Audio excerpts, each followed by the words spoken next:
Hello and welcome back to the channel. I'm Tim and we're currently playing through Silent War 2.0 with the IJN expansion, campaign number 3, Turning the Tide. We're getting ready to start week 2 of August 1943. I was able to find out that yes indeed the fin back was supposed to have a damaged marker, not a spotted marker. When I was moving it, I inadvertently got knocked off and flipped over and put back on its spotted side. So got that taken care of. So let's move on into our war event phase. Roll a d10. If we get a 0 to 3, we will look at the second die to see what war event happens this week. And we did, and it's 5. Let's find that in the scenario book. Whoops, camera fell over.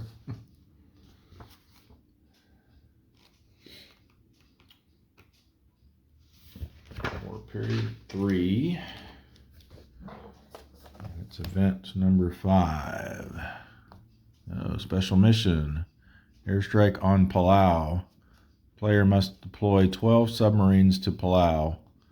Only contacts with task force results are used. So Palau is going to be right here, in the middle of the Central Pacific.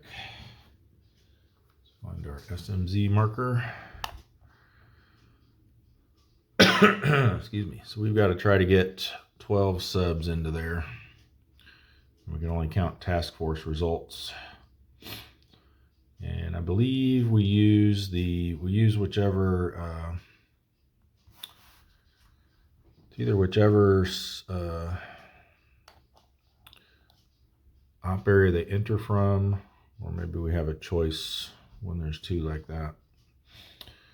Obviously we'd want to choose this one because we can't even, well, we can still get task force results, but we have a much lower chance of finding something from that one. So yeah, we'll see. Obviously these will all be able to get into there, the ones that are still on patrol. And I think any that are adjacent are allowed to patrol move and then also get into there. So it might just be these 2 and those, it looks like.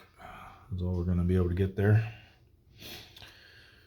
All right, that'll be our war event this week. So next, no torpedo improvement yet. Still got a ways to go for that. So intelligence and weather, our ultra roll is a 5.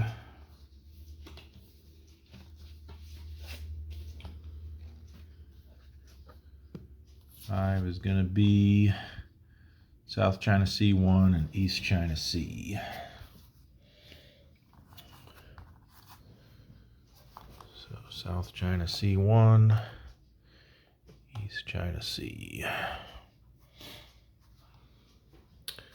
And then for our weather roll, again, since we're into August now, 2 or less for tropical storm formation.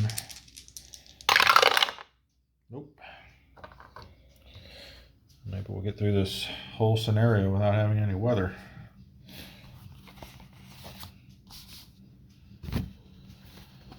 All right. That will bring us to our R segment.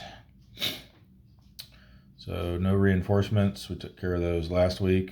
The only thing left for that is we still have the thresher over here. I marked them with 2 RTB markers so I'd remember. They're being withdrawn this month. They were on patrol last week, so they were able to do 1 last week of patrol. And then this week they got to start heading back to Pearl Harbor.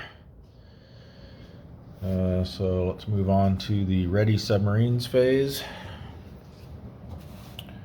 We've got A couple here, ship side at the Fulton. That will be ready for sea. Ooh yeah, Morton's finally coming back out in the Wahoo. Coming out of Pearl Harbor. We just got back from refit last week. We got those there at Fremantle, none pier side at Dutch Harbor. So now let's roll for all these in the broom box. Hopefully we can get our other super skipper back out here. Brighter.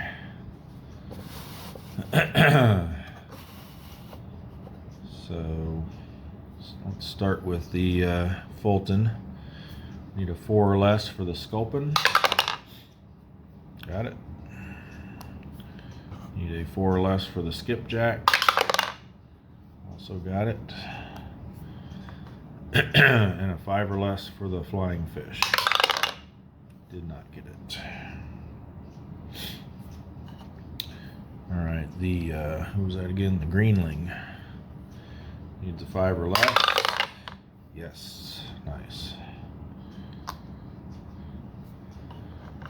Sunfish, 5 or less. No. Tenosa, 5 or less. Yes. And Paddle, 5 or less. No.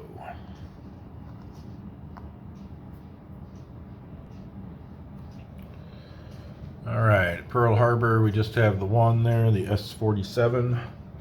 They need a 4 or less. Nope. I'll go pier side. We got a few here at Fremantle.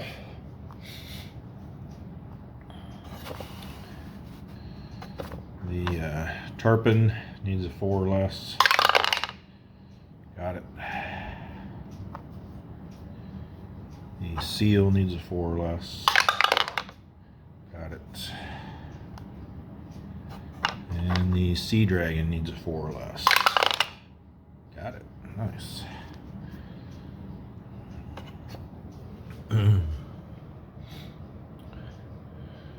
And 2 here at Dutch Harbor. We'll do black dye for the S-40, white dye for the S-33. They both need 3s.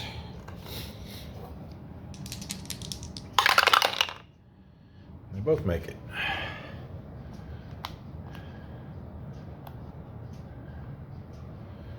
All right, then for repairs, we've got the Runner needs an 8 or less. Pearl Harbor. Ooh, just made it. The who's that? The Tullabee needs a 6 or less to move up. Ooh, I almost tipped to the 9. We got 2 that need a 7 or less in Fremantle. We'll go black dye for the Sowery, white dye for the Sargo.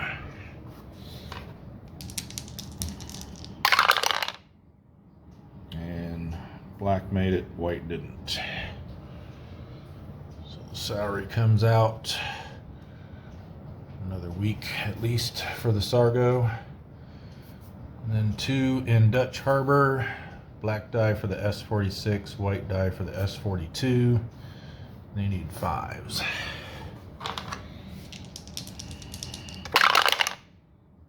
And again, black makes it, white doesn't.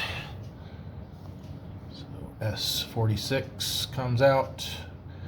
S-42 needs some more work. All right. Then we go to our prep for operations phase. Move everybody up to their respective operating sections.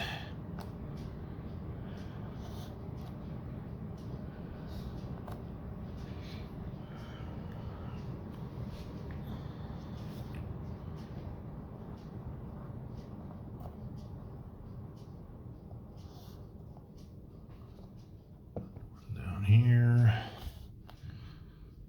that's our early Gatto that's coming in for refit after being damaged. And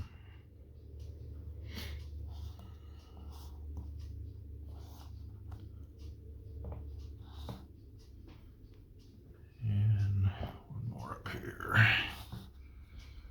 Okay. That will take us to the operations segment. So for starters, let's get fin back into Pearl Harbor. Now, since they're damaged, but they're coming in for a refit as well, the best they can do is repair box 2. So anything they roll other than repair box 3, which would be heavy damage, they'll go into repair box 2. All right, so here's the damage roll. It's a 4, which would be light damage, but again, since they're coming in for a refit, they go to repair box 2 as a minimum. Okay. That only leaves the grouper, I think it is our last, our last early Gatto that needs to be upgraded. All right, let's also we have this one up here that got reassigned to the Aleutians campaign after we had to send 3 of them off for training duty. So he'll just go in there over to well, he has to make a roll, actually, coming into Dutch Harbor. So anything but superficial, I'll put them in repair box 1, and they rolled a 3.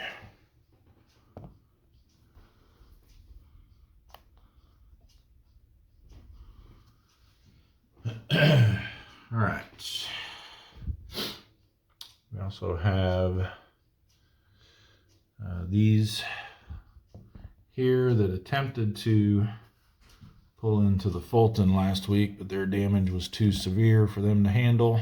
So they'll have to go back to Pearl Harbor. So we got the steelhead. I know who that is? Yeah.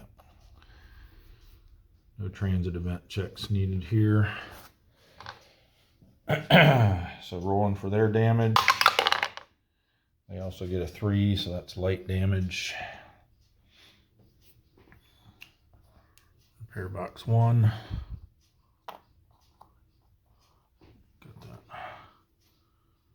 corner starting to peel up a little bit on that one.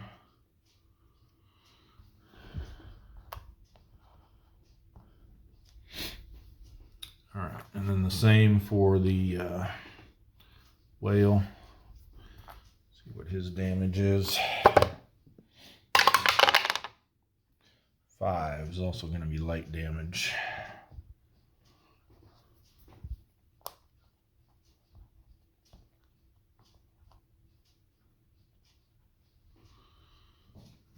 Okay. I think next, let's go ahead and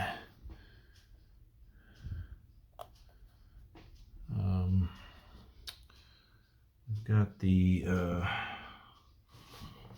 one that's being withdrawn, the thresher here. So we're going to go ahead and move them as close to Pearl Harbor as we can get them, so they'll come through the north. Well, again, I don't know if this connection is, it says patrol moves can be made through there, but I don't know about transit moves. Still need to ask about that. So we'll assume not, so they'll actually have to come up through here. So I think we'll hold off on doing that until we get some of these moved up into the Yellow Sea. So why don't we go ahead and take care of these ones coming back into Dutch Harbor next. They'll go through the Aleutians, which has no red box, into Dutch Harbor. So So we'll roll to see what their damage is like. 5 is going to be light as well.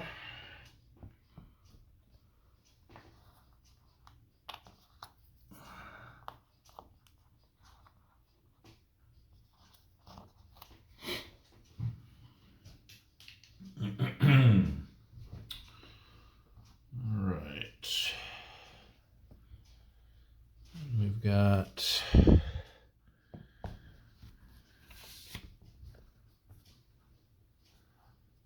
the permit coming down into Fremantle.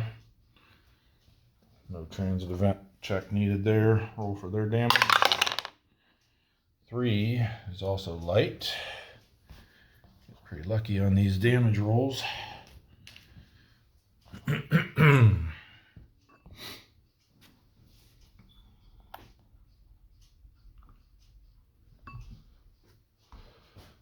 And let's see what else.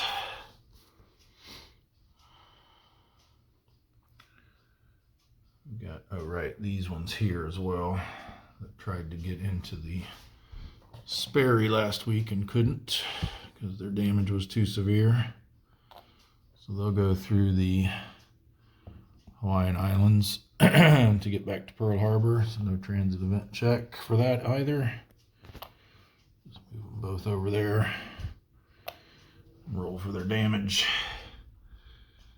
So we got the Pito. 0 superficial, even better. And then we'll go ahead and roll for the other one as well, which is the Pogie. The Pito and the Pogie. And they got a 4, which is light. So broom box for the Pito. Repair box 1 for the Pogie.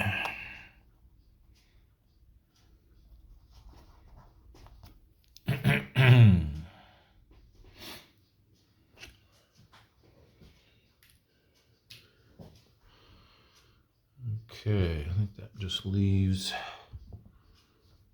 this one here. We could either send them up to the Sperry or over to the Fulton. They're a T-boat, so I think maybe we'll send them down to the Fulton. Got room there. They've only got 5 in there right now. Excuse me. So just pop them over to here. No transit event check needed. And I'll go into the broom box. That's the tuna. All right. Yeah, most of our subs passed their endurance check last week, so we've still got quite a good number out on patrol. So I think what we'll do is, like I said, free up some room here in the East China Sea. Got 5 there now, so we need to move 2 of them out. And that'll let us get the Thresher moved through there on his way back to Pearl Harbor. So do that when we resume. All right, so let's do, I guess we'll go ahead and do the 2 that are up there already. There's our current operating area.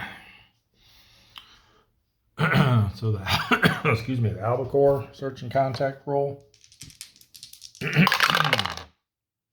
6 and 7. It's going to be a low density large convoy. 2211. All right, no radar for the albacore. We're going to set up in column B. I think we'll go cautious. Just flip these 3 over. Ooh. All right. So since we are cautious, we get a chance to revert his diligent status.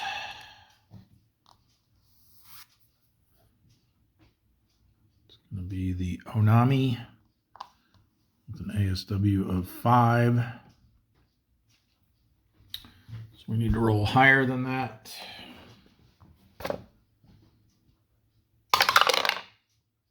Ooh. But a 0 means they get a +1 on their diligent escort counterattack. All right, 0 + 1 is nothing.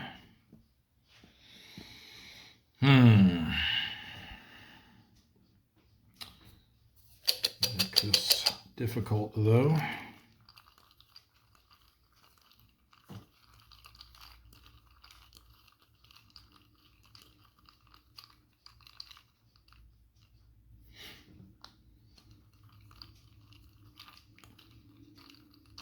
We'll do 4 except for him.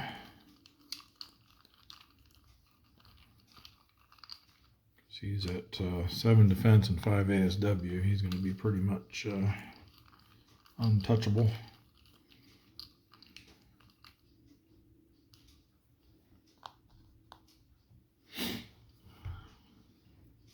All right, -2 there. That's nice. All right, so we'll go for this one. 7 minus 1 is 6. -5 for the ASW puts us at 1. -1 for going over a column. +2 for the TDC. So we need a 2 or less. Nope.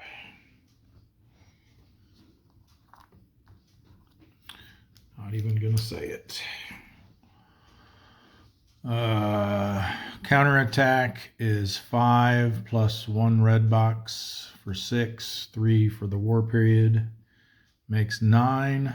We've got 4 defense, but we're in shallow water, so we only get to subtract 3. So they're going to be on the 5 to 6 row, -1 because we are cautious. So that's a 1. And I don't think there's much point in sticking around because we can't get away from that diligent escort, so we'll just call it there. Endurance check, A rating, 6 or less. We stay.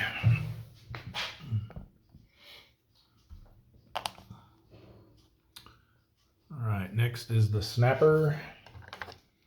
Search and contact roll, 6 and 8. It's going to be a low density task force this time. So 1, 2, 2, 3. Okay, snapper does have radar. And I'm thinking we want to start him off over here in column C.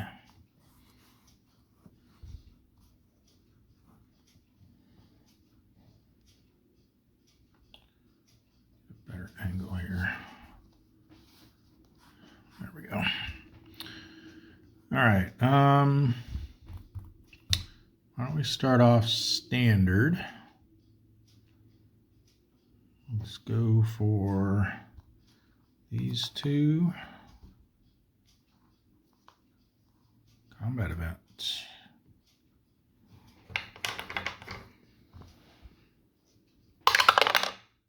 Nine, I think, is good. Yes, it is. Very good. Combat. So there's no counterattack, and we get an extra free attack after our initial attack. So 2 attacks in round 1. Like that. That's our second. We got 2 more. Kind of want to see what these are, but at the same time, I'm worried that one of them might be another one of those diligent escorts. And let's try it. Yep. Called it. At least we can get away from it this time.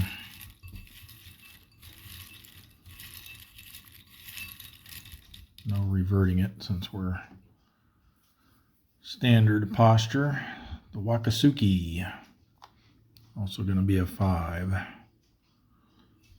And they get, oh, I forgot to try to crash dive last time with the albacore, but they missed me anyway. But we are going to try to crash dive with the snapper. Nope. And they get to roll on the diligent escort row. 5. Just missed us. I need to make a little note here to remind myself. Crash dive. All right. So that was 3. We've got 1 more. And we can still unflip. But we can't unflip a diligent escort. All right. That one's good. Okay, so we'll get a couple of shots here, and that combat event was well timed because they're not going to get to counterattack us, and then we'll just move away from them. So let's see what we can do. My concern is that one of these might be one as well.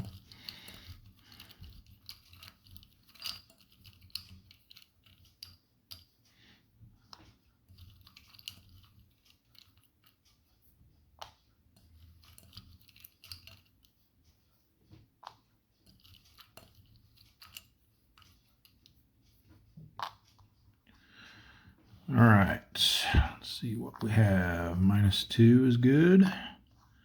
+3 is not.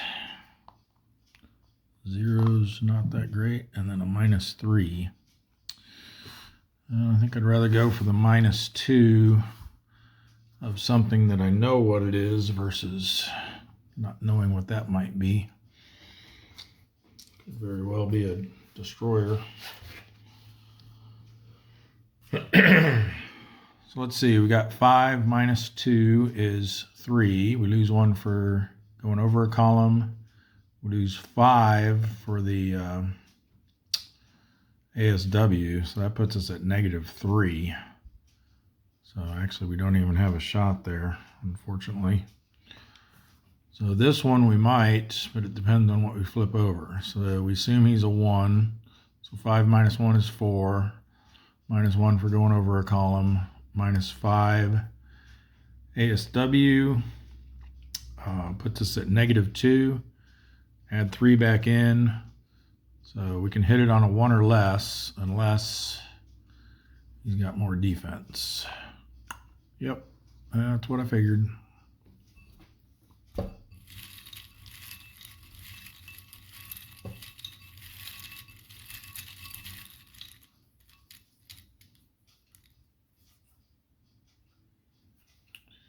The Nowaki.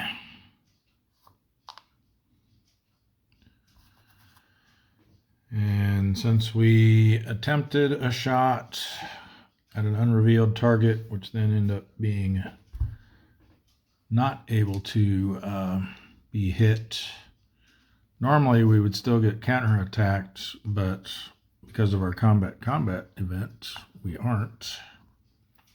So we get a second attack in the same attack round. I don't believe we get to reposition or change posture for this. It's just 2 attacks in the same round. Yeah, it's before proceeding to 14.3, so we don't get to adjust or anything like we would for a normal re-attack round.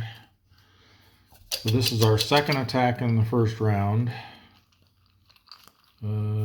Do we still reveal more targets though? Let's see. Maybe we do. I know this is clarified in the FAQ at the end of the scenario book.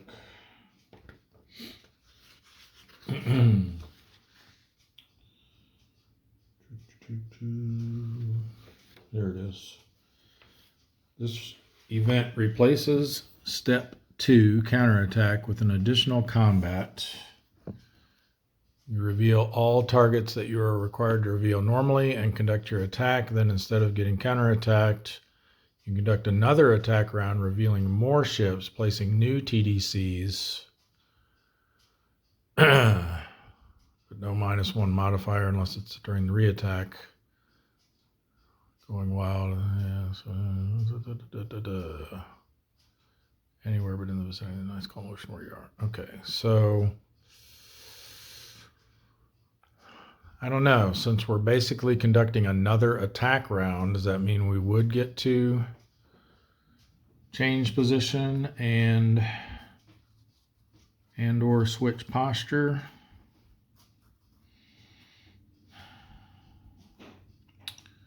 That is a very good question. I'm thinking yes. So we're going to play it that way. I will seek clarification on that. So we'll reposition over here.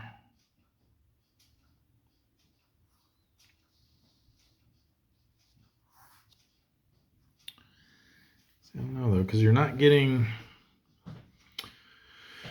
the -1 to the TDC, which is basically you repositioning and lining up for a better shot. You know what? Let's do it. If it's wrong, we'll find out and do it correctly from now on. But we're going to assume now that you can. So we'll slide over here. I think we'll switch to aggressive.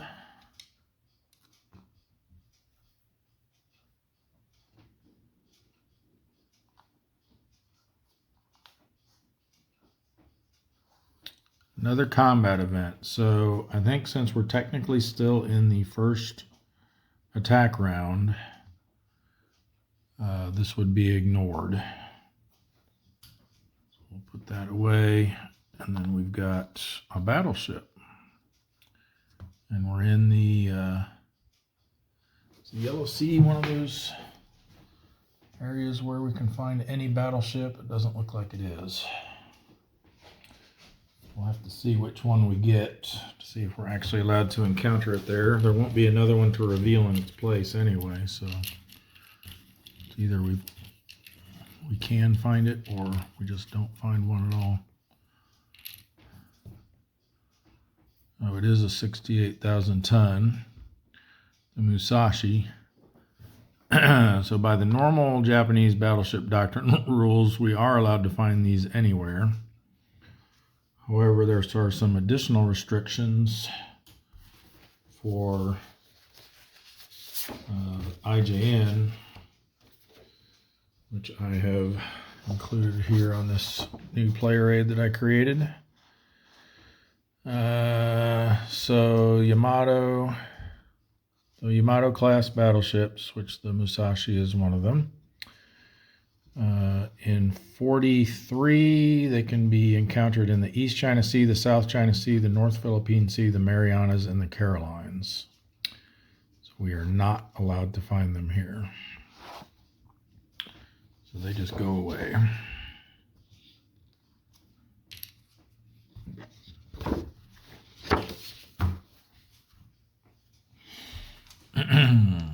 So that leaves us with just these two. Again, this is still the first attack round. Excuse me. So we don't have -1 to our TDCs for that. We do now because we switched to aggressive, though.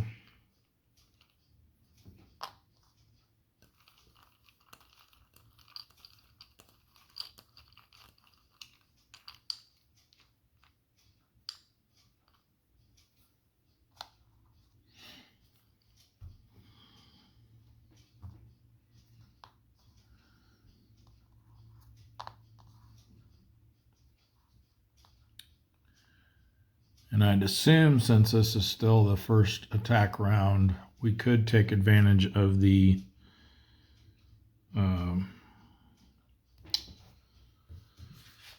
special escort targeting rule.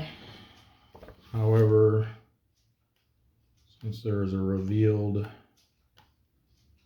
diligent escort, I don't believe we are allowed to. Unless the fact that he's over a column or over 2 columns away from us would let us.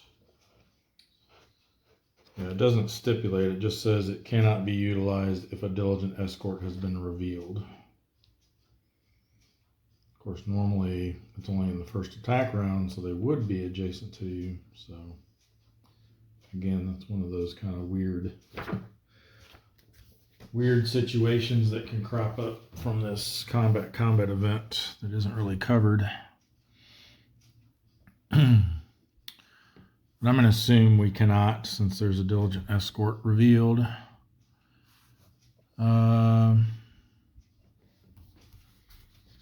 So does it have any?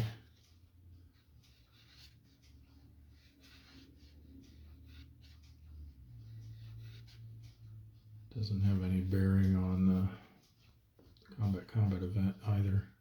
Which I wonder, I mean, the text of the event says the submarine eludes all escorts and attacks the surface ships.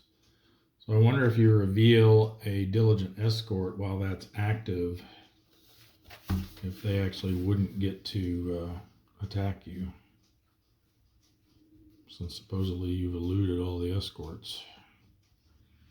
I think we have several clarifications that we need to get for this combat event, because it can cause some weird situations to arise. All right, anyway, we're going to go after this guy. We've got 5 minus 1 is 4.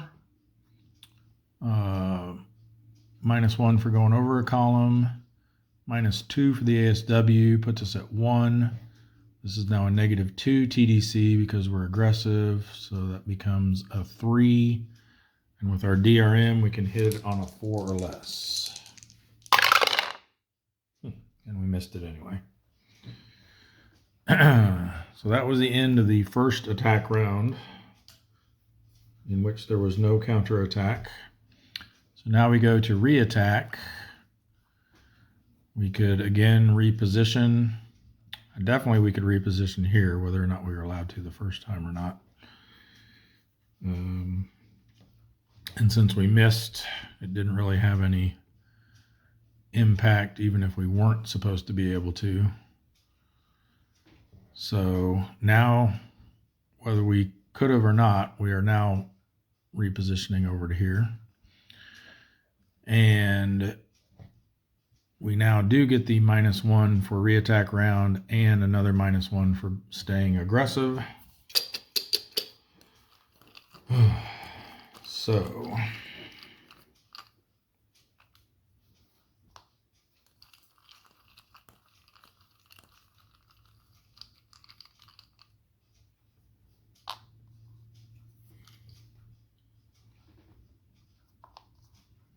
that's a -3. That's a 0. So 5 minus 1 is 4, minus 2, ASW, -1 for going over column, leaves 1. That's now a -3 TDC. So that brings us back up to 4. And our die roll modifier will allow us to hit on a 5 or less. We just need to roll the same thing we did last time. Or that. 6 is definitely enough to sink 1,000 tons. So the snapper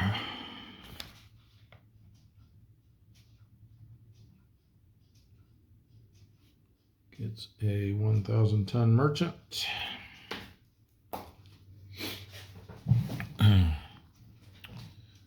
Go back in cup C. Let's rack it up here. Another ship, 1,000 tons. And now we do have a counterattack. Tripod's going wacky here.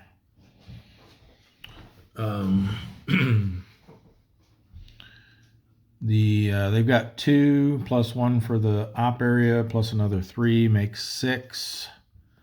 We only have 2 defense, which is dropped to 1 because we're in shallow water. So they're going to be on the 3 to 4 row, plus 1 for re-attack round, plus 1 for aggressive. So a 3 on the 3 to 4 row is nothing. For our endurance check, B rating, we went aggressive, so we need a 4 or less. Did not get it.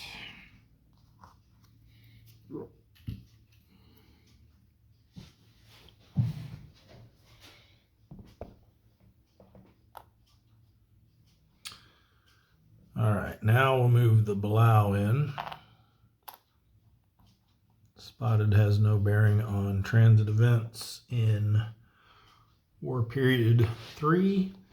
They do have radar, so ignore the shallow water for the transit event check anyway. So only a 9. Search and contact. 6 and 8. That's going to be the same thing they just had. Low density task force. 1, 2, 2, 3. Okay, as we said, Bilal does have radar.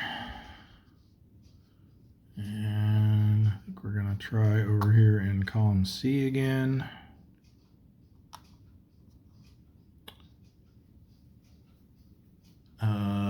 Let's go standard attack posture.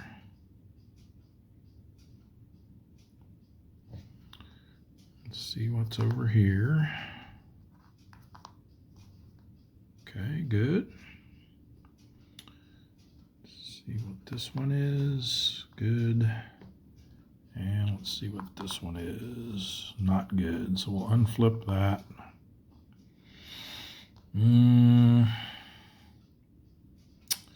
I think I want to flip one of these.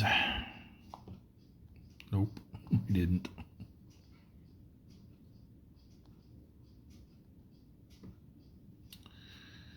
All right.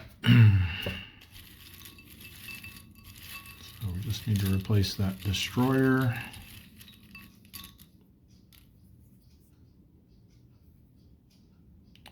The Wakaba again.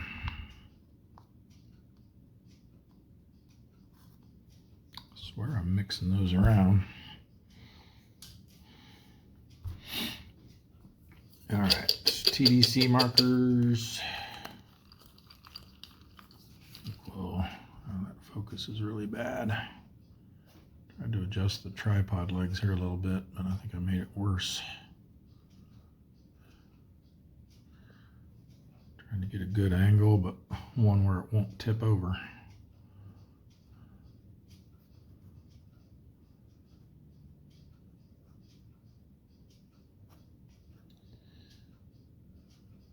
Yeah, I'll live with that for now.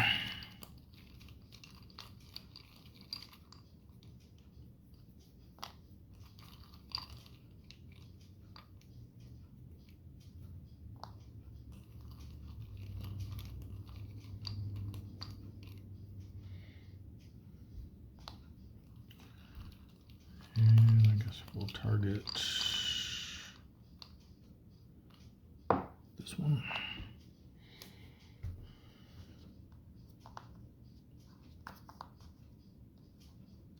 That's what we want to see.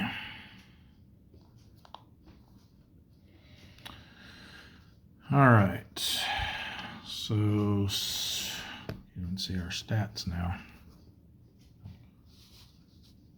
There we go. 7 minus 3 is 4. Minus 2 ASW makes 2. Minus 1 for going over a column makes 1. Add back in 3. So we need a 4 or less.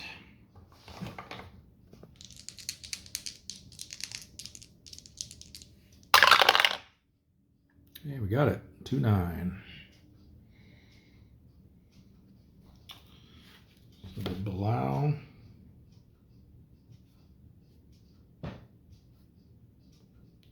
It's an AT6T. Huh, it's the second week in a row they've gotten one of those.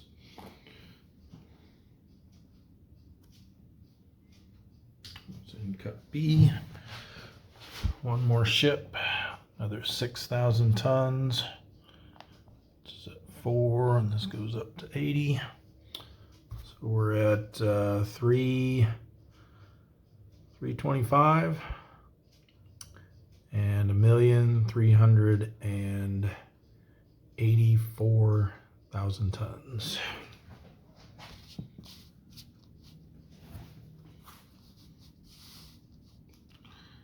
Okay, for the counterattack, we're looking at 2 plus 1 red box makes 3. 3 for the war period makes 6. We're in shallow water, so we subtract 4 for our defense. Puts us down to 2. 1 to 2 row with no modifiers. 3 is going to be nothing.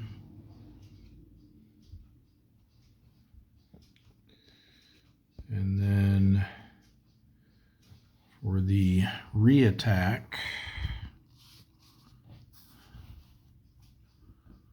let's try. Sorry, just trying to reposition this again here.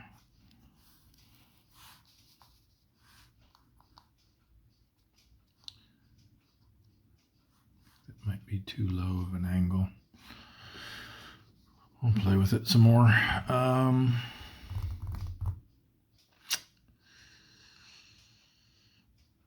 think maybe we slide over to here, get away from that destroyer. Hope that these two are nothing. Oh, I forgot. Sorry, we were supposed to have a +1 on that counterattack, but that would have just made it a 4, which was still nothing.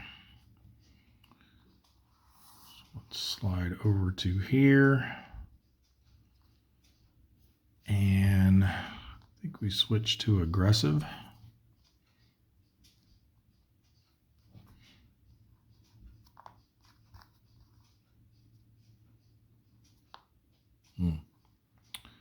Another destroyer.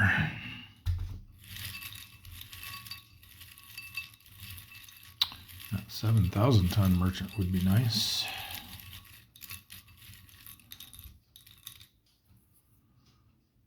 Okay, we got the Kazagumo.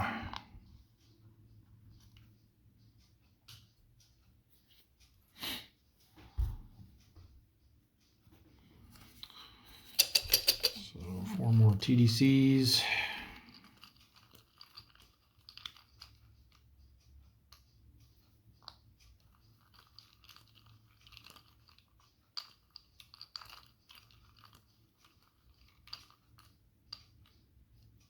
You know what? I also realized that AGT, or that AT, I mean, was supposed to be contributing a half ASW as well. What was that from? Column B? Yeah. I'm pretty sure we were still low enough to hit that. We weren't right on the cusp. I'll check the video after this and just verify that. I can undo that if we didn't actually hit it, but I'm pretty sure we still did.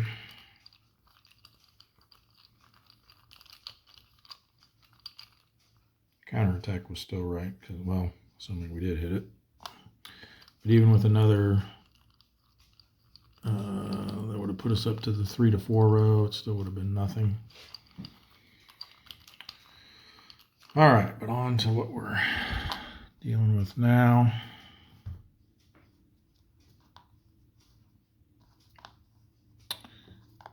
Okay, that one's good.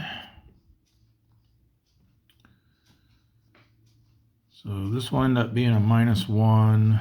This will be a 0. That'll be a -4. So we for sure got a good shot over here. 7 minus 1 is 6. -2 ASW is 4. -1 for going over a column is 3. Add 4 back in. Our 2 hit is a 7. Which means we would hit that on an 8 or less. This one would be 7 minus 2 is 5. Minus another 2 is 3. Minus 1 for going over a column is 2. Add back 1. Hit on a 3 or less. And I think this would be the same because we're in the same column, so it's as if the TDC were 1 better. So that would also be a 3 or less to hit that one.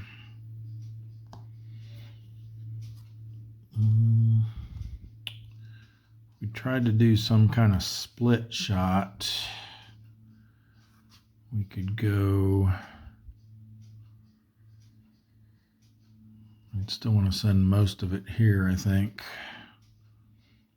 So say we sent 5 here and 2 there. I would reduce that one by 5. I would take it down to a 2.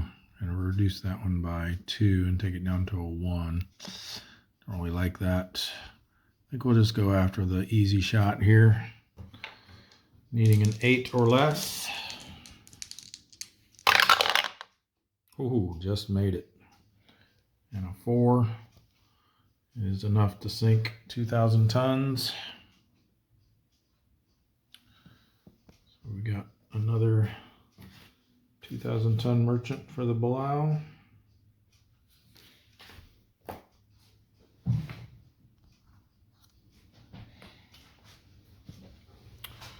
One more ship, 2 more 1,000 tons.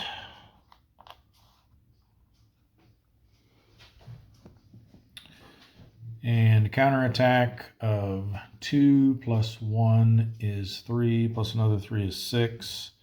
Minus 4 for our defense. 1 to 2 row, reattack round, and spotted, and aggressive is going to be a plus 3. 6. I think we're still safe. Yes. For endurance check, A rating, went aggressive, need a 5 or less. Nope, that's a 7. Okay. Shoot, I was hoping to keep them up there a bit longer.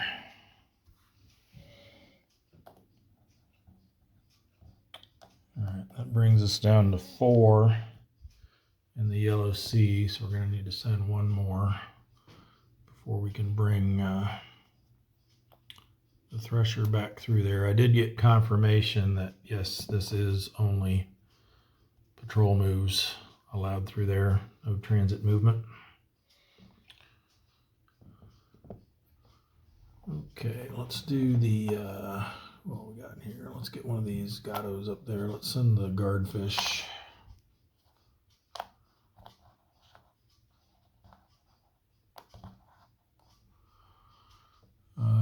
So guardfish doesn't have radar. Does this other one have radar? The halibut, they do not either. So guardfish is fine. Nope. They'll get a +1 because of the shallow water. So an 8 or 9 is what we want to avoid. And search and contact.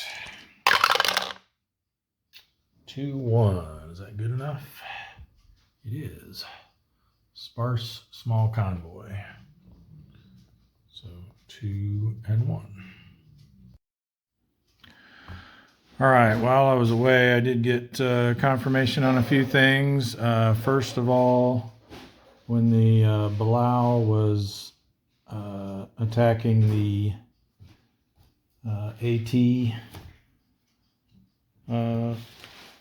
previously, and I had forgotten to factor in their 1/2 ASW value for their attack, they rolled a 2. And we were thinking that we needed a 4 or lower. We actually needed a 3 or lower, but it was still a hit. So that was fine. And then the whole situation with the combat event, And I did find out you are not allowed to switch posture or change columns between your regular attack and the free attack that it gives you. However, as I mentioned when we were resolving it, it didn't really affect the outcome because we didn't get a hit in either the first attack or the free attack round. And then we would have moved over in the follow-on attack. So that worked out okay. But just so everyone knows for the future, it's still considered the same attack round, so you're not allowed to change position or posture. And also I did find out that you are supposed to ignore diligent escorts if you get that event. Any sort of counterattack is ignored by that event, so they don't get their special little extra counterattack when that happens either. And the situation we had where we revealed a second combat event during that free attack, again, it is considered a single attack round, so you ignore the second combat event that got drawn there. So we did it mostly right, and even the stuff we messed up didn't affect the outcome. So, all right, but on to the guardfish. Guardfish does not have radar. I adjusted my angle of the camera here a little bit too, got it a little more down angle, so hopefully this will stay in focus a little better than what we've been seeing recently. But anyway, we're going to set up in column A here. And I think we'll just go aggressive. Let's go for it. So we'll flip all these over. Destroyer, merchant, come on, light cruiser, yes. All right, so our destroyer is going to be the Numakazi. And our light cruiser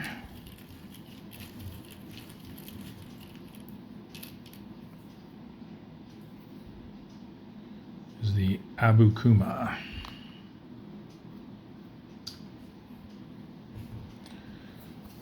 All right, TDCs for everybody. Still not focusing real well.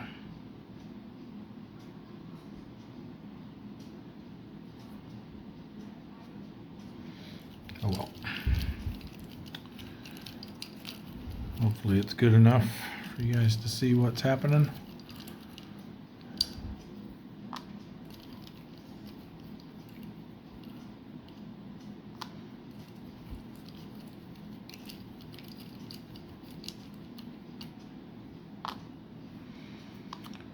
Alright, well, I was hoping maybe we could take that destroyer out, but not with that TDC.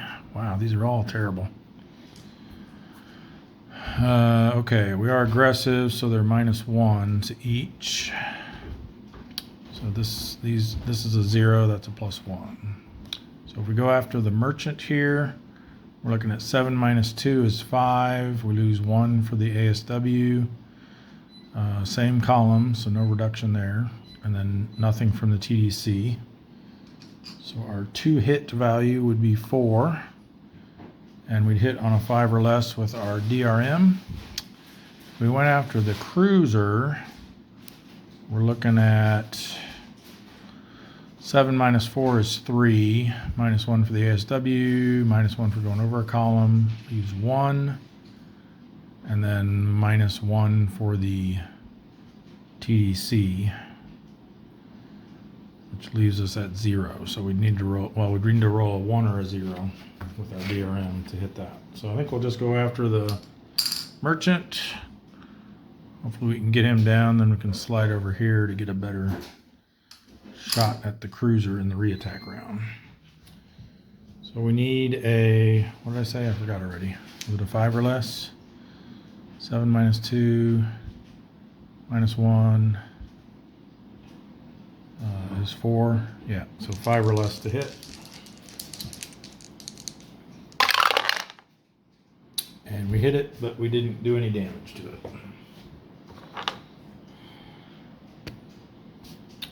So for the counter attack, they've got 1. 1 for the op area makes 2. 3 for the war period makes 5. We only get to subtract 3 from our defense because we're in shallow waters. So we'll be on the 1 to 2 row with a +1 modifier. Ooh, that's going to be bad. A 10 on the 1 to 2 row is damaged. And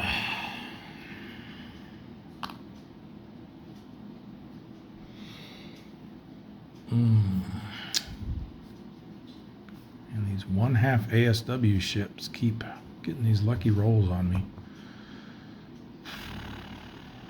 Can't get away from it.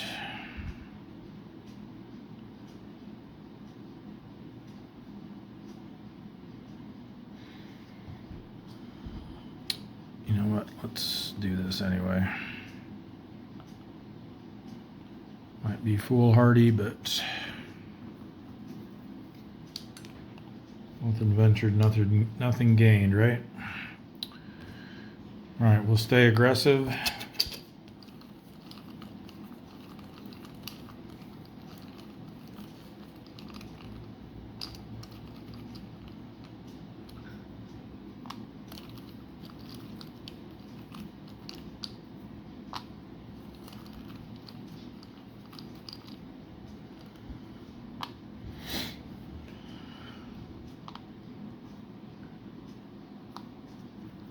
Some good ones this time.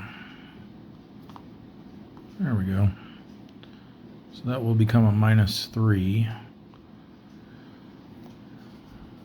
So we're looking at 7 minus 4 is 3. -1 for the ASW is 2. Then we get to add 3 back in, makes 5. With our DRM, we'll hit it on a 6 or less. And we got it.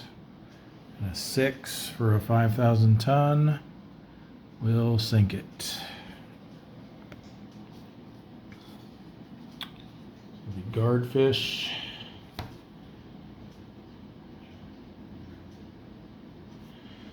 Gets the CL Abu Kuma, 5,000 tons. Over to the pile of shame. One more ship, 5,000 tons, will put us up to here and there. So we're now at 327 ships, 1,391,000 tons. Let's see if we can survive this counterattack.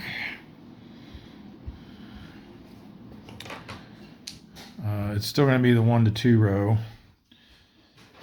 Nothing's changed there. So, but we got +1 for aggressive, +1 for a damage marker, +1 for the reattack round. So they're going to get a +3 this time. Good. A 1 + 3 is a 4. No effect. For our endurance check, we are an A rating. We went aggressive and we're damaged. So we need a 4 or less. Got it.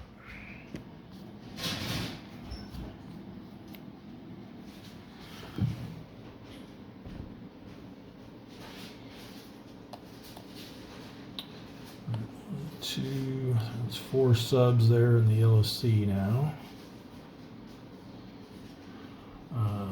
But then also we opened up a path through the East China Sea for, I just realized East China Sea was an ultra area too. Maybe we shouldn't have moved all those guys out of there. Oh well. The Thresher can now do their transit move through the East China Sea down to the Marianas. Each of those areas has one red box, so we'll use this as the governing op area. They are on transit side. They did go through shallow water, and the Thresher does not have radar, so that will cancel out their -1 from being on the transit side.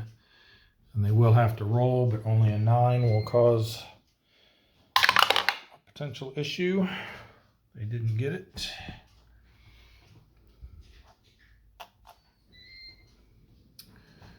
All right.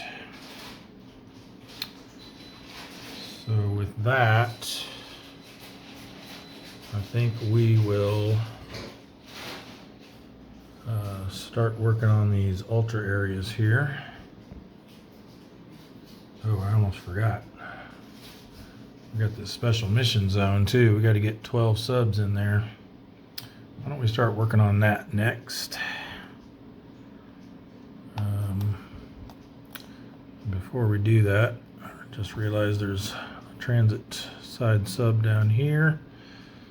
So we'll get him into Fremantle. It's the Spearfish. They're going to go through the Band of Sea down to Fremantle.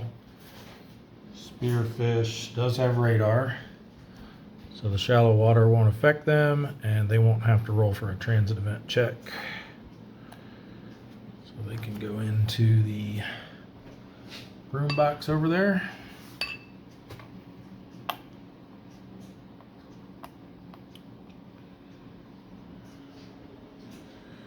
All right, and now we can start getting these guys into the special mission zone. So we're supposed to do 12, but we're only going to be able to get 4 in there. It looks. Oh no, these guys. Yeah, these guys can reach it as well, up in the Marianas. So it looks like we'll get 6 in there. Yep. No one else is adjacent to the South Philippine Sea or the Bismarck Sea. Excuse me. So I guess we'll start with the Pike. So they have to do a transit event check using this op area's activity chart with a +2 modifier for entering an SMZ. So they are going to be at a +2. So a 7, 8, or 9. What we don't want to see. And they got a 9. 2 and 7 should be fine. 2, 7. Let's see. So then they will do a search and contact roll using this. Okay, don't worry. There was actually not an actual fire. Just our smoke alarm going off from the oven. All right. So yeah, search and contact using this activity chart, and whatever result we get will get bumped up by 1 in intensity value. But then remember, we only get to count task force contacts. So unless the white die is an 8 or 9, it will be treated as no contact. And then after operating in an SMZ, the subs will voluntarily RTB, so they'll move back to base this turn.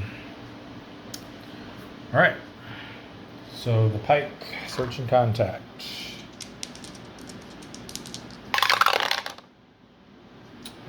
0-2, so they didn't find anything. 0. You can't bump up a no contact to a sparse, and 2 is not enough to be a task force anyway. So they will skip their endurance check and voluntarily RTB.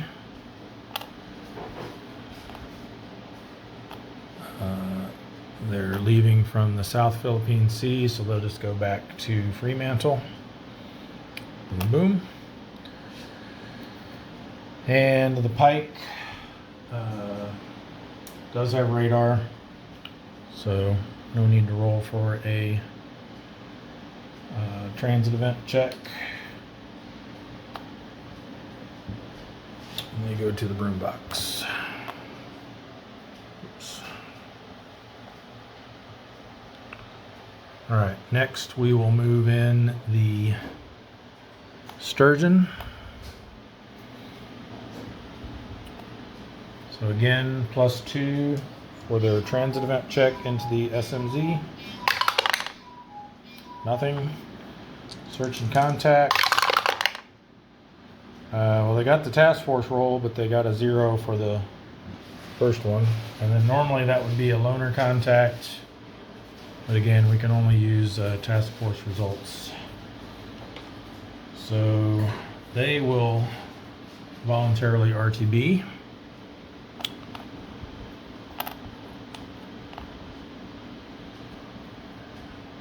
The Sturgeon has radar, so no transit event check needed for them. And they go to the broom box. Fremantle is going to be pretty full at the end of this turn. Alright, next we can patrol move the Swordfish here, so they'll need to do that transit event check first, and then they will do a second transit event check for moving into the SNZ. So that one's just going to be a 9.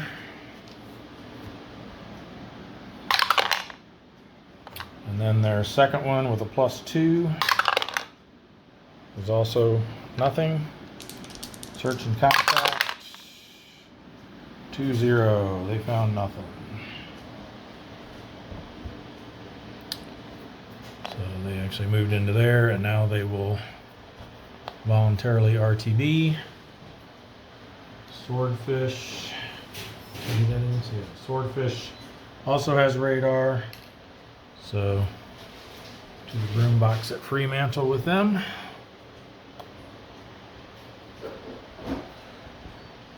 Next we have the Plunger. So transit event check for moving into the South Philippine Sea. Fine. And then transit event check for moving into the SMZ. That is not fine. Ooh, and they got a 9-3. So they are going to be spotted. So they got spotted moving into there.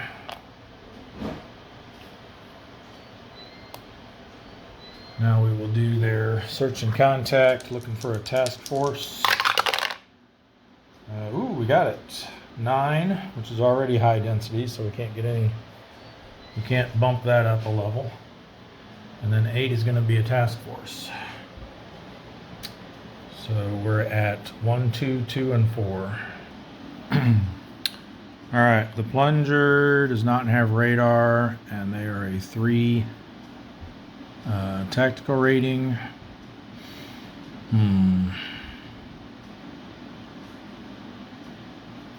With only 4 attack factors, I don't know if we want to get involved in this over here. Thinking maybe we just set up here in B, go standard posture, and then slide over here for re-attack so we don't have to flip anything else over. Well, we got a destroyer anyway. And a gunboat. Alright, so let me reposition over here.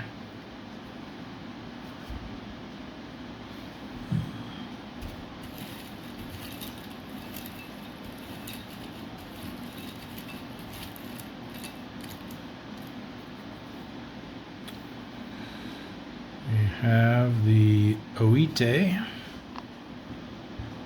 We're getting some nice small ones here.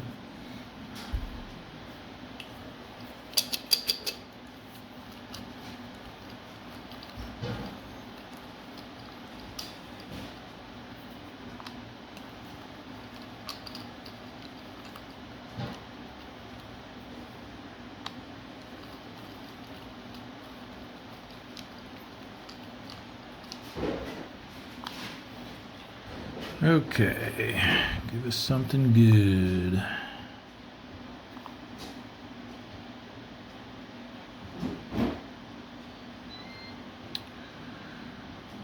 All right, I don't believe we have a shot on the destroyer, even if we ignore his ASW. He's still a 5 and we're only a 4.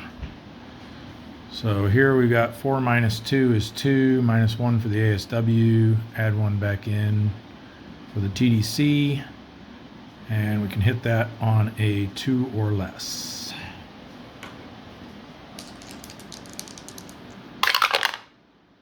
Hey, we got it.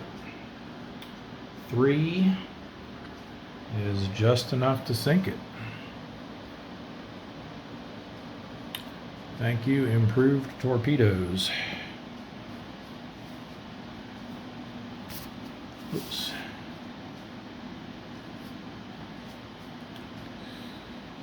Sure, I like this new tripod position. I have to put the legs of it on the sheet in order to get the right angle here, and makes me keep knocking it all over the place. So I'll keep playing around with it so we can get the best shot possible. All right, well, let's record this. The plunger has a 3,000 ton merchant.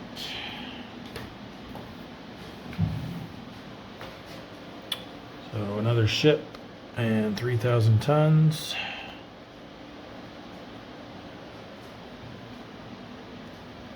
That goes back in the cup. For counterattack, they've got 1.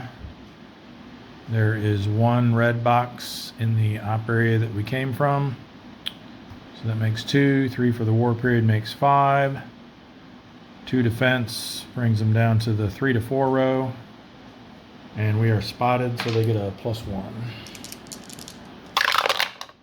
So 3 on the 3 to 4 row. Nothing.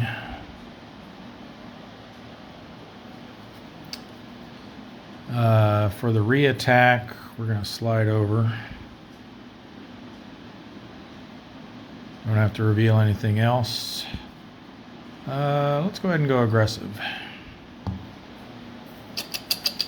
Get this gunboat down.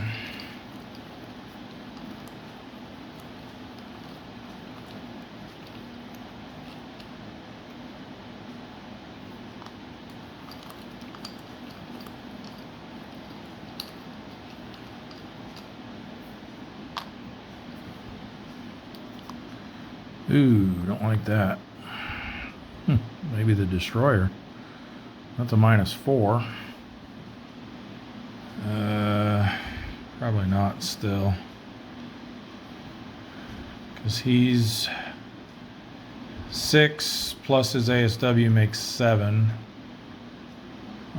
Plus he's a column over, so that makes 8. -4 for the TDC. We could hit it on a 0. But I think we're still better off here. This becomes a 1, so he's a 2. Plus 1 is 3. We'll hit him on a 1 or less. All right, 4 minus 1, 3. -1 for the ASW.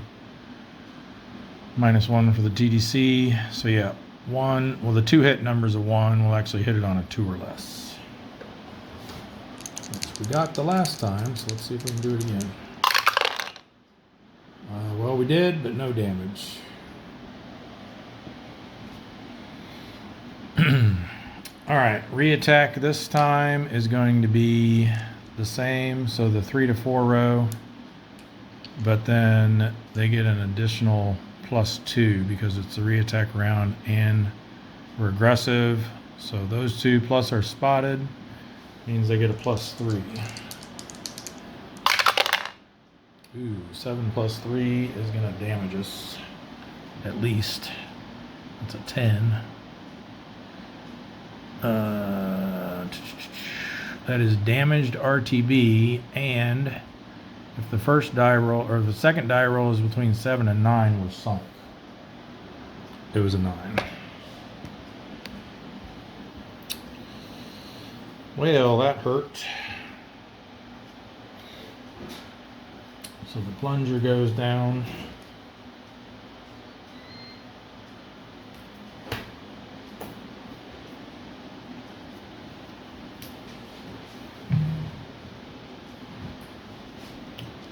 Puts our subs lost at 31.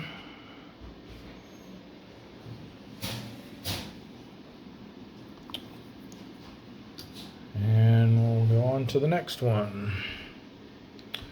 So the Pompano is going to patrol move to the South Philippine Sea. Transit events possibility only on a 9. And then into the SMZ with a +2. Nothing. Search and contact. 4 would be sparse, which would get upgraded to low. But the 2 is not a task force, so we have to ignore it. And they will voluntarily RTB. They have Pompano, I believe, does have radar. Yes, it does. So no roll needed for the transit back to Fremantle.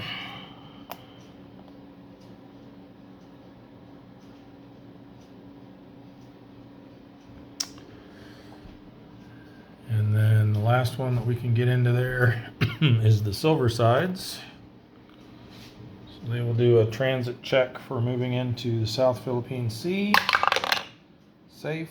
And then another one for going into the SMZ. Not safe. Possible. 4 and 8. Ooh. 4, 8 means they are spotted.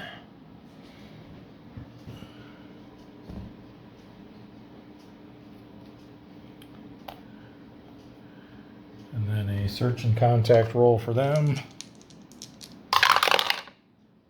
We got enough for a task force, but I don't think 3 gets us anything. Nope, just missed it. So they will also voluntarily RTB. Silver Sides does not have radar, so they will have to roll to see if they make it through the band to sea okay. So hopefully we get anything but a 9. Yep, they're fine. So they go back, drop their spotted marker into the broom box. All right, so that's everybody we can get in for the war event. So hopefully that airstrike went well. Now let's work on our ultra areas.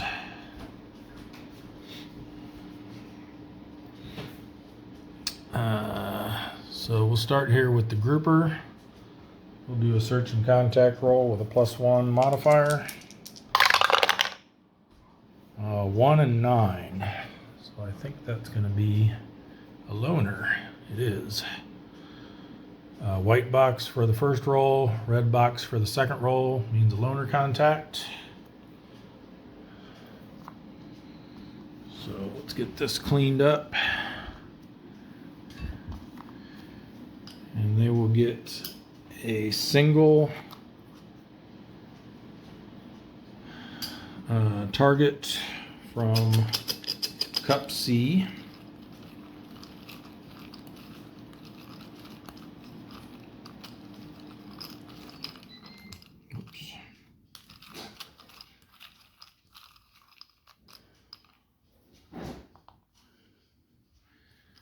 And they will make a roll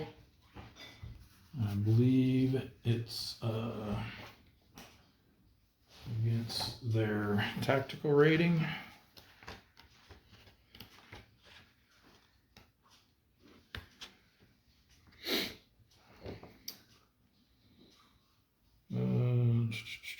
Yes, it has to be equal to or less than their tactical rating to set up in the same column. Their tactical rating is 4. Oh, you got it. They get set up in the same column. Then we reveal the target unit. It is a carrier.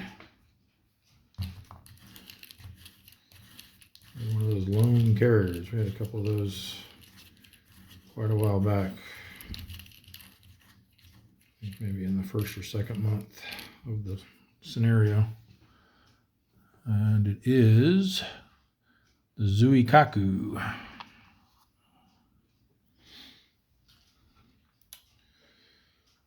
All right.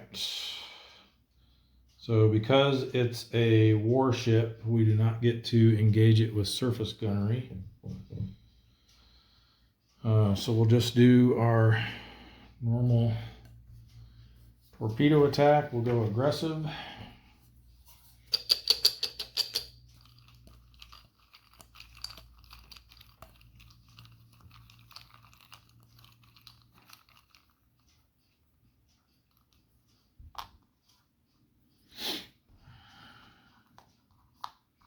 It's open better than that. So that makes him a 4. We're a 6. Target number is 2, so we need a 3 or less with our die roll modifier. Hey, we got it. 1-9. That'll sink it right off the bat.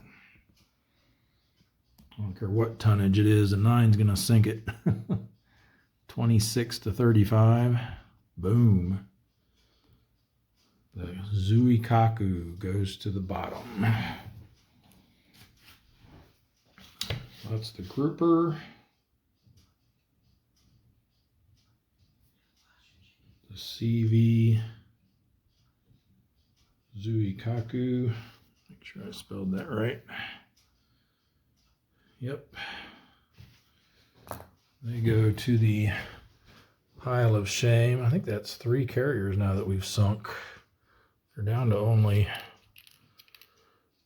6 left. So,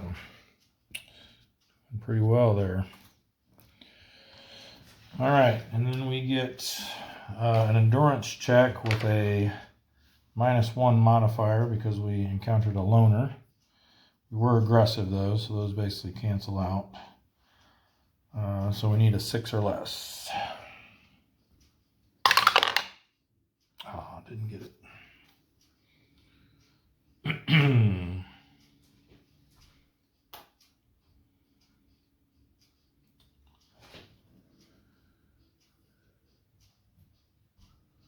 All right, so next, I think we'll move the grayling into there.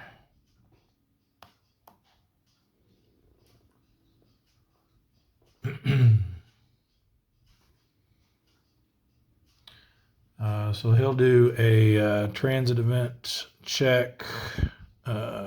Grayling does not have radar, so he's going to get a +1 for leaving a shallow area. So an 8 or 9 is what we want to avoid. And then a search and contact roll. 1-3. I don't think that's going to be anything. It does get a +1, so it's actually a 2-3, but still, that's nothing. So they'll get an endurance check with a +1 modifier, B rating, so they need a 6 or less. Nope.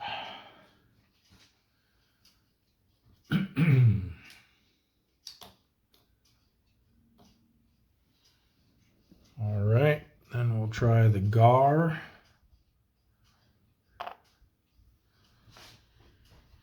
So they have, actually, you know what? Let's save the, oh, that's fine. The Sea Raven's the same. Just want to make sure we get that Gato in there before we have any congregating risk. So the GAR Does not have radar, so again, +1 for his transit event check. It's fine. Search and contact with a +1. Man, nothing again. 1-1. Endurance check with a -1 B rating. So they're going to need a 6 or less. At least they got that.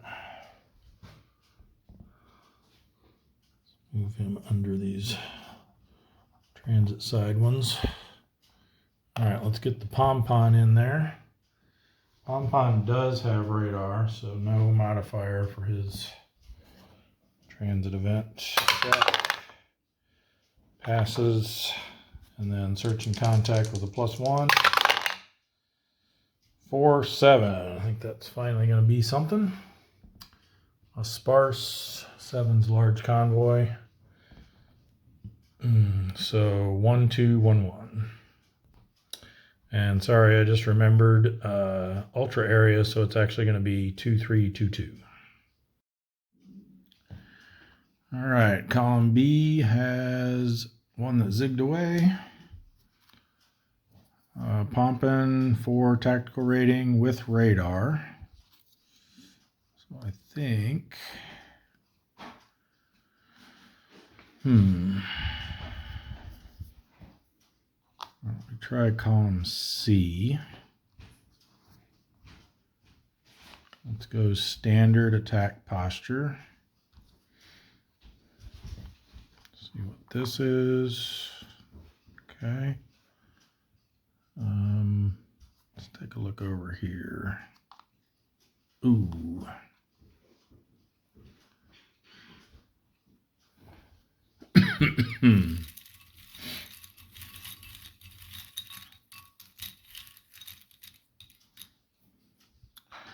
That's going to be, yuck, the Akagumo. They're going to be a 6. We get to try to crash dive, so 0 only. Nope. And their roll on the diligent escort attack is a 6, which means we are spotted.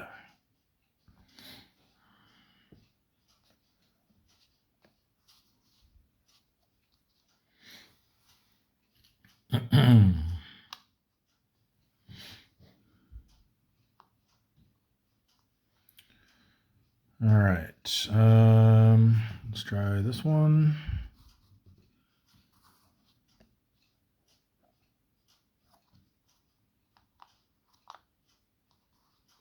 Okay. And this one.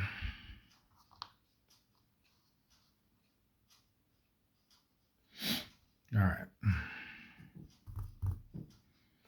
So we need an auxiliary to replace that.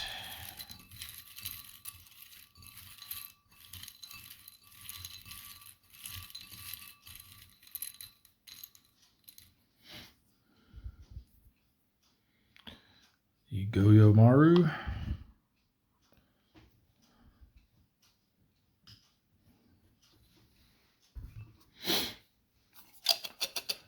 TDC markers. Let's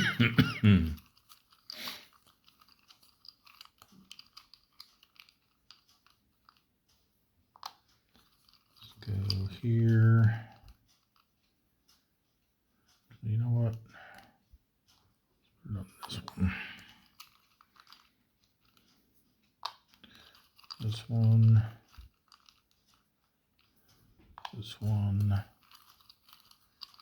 And this one.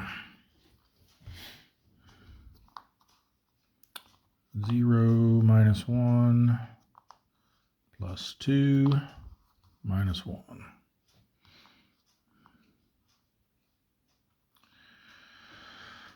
All right, let's see if we can get a shot on that oiler. 7 - 2 is 5. 6 ASW, puts us at -1. And then the TDC brings it back up to 0. So we can hit the Euler on a 0.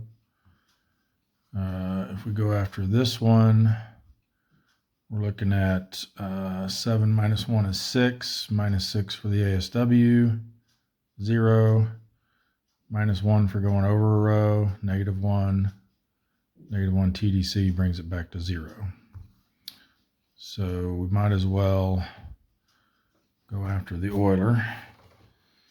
Can only hit on a 0.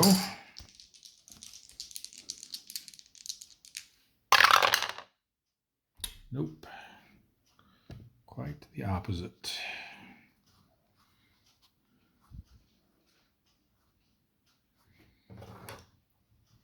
All right. Counterattack is going to be big. 6 plus 1 plus 3 makes 10. Our defense is 4, so they're going to be on the 5 to 6 row, and we are spotted, so they get a +1.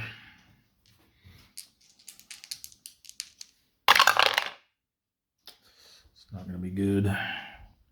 5 to 6 row, 7, we are damaged.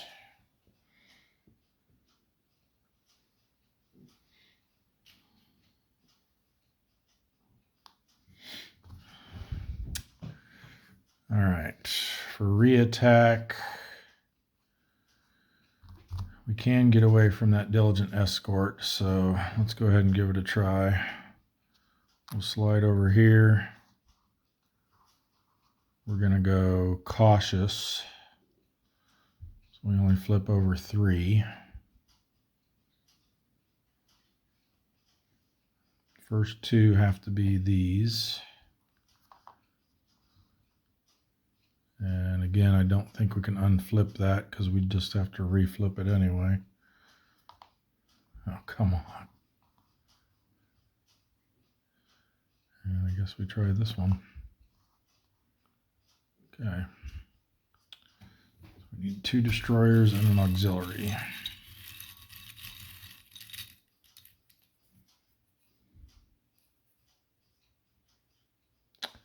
The Okakazi.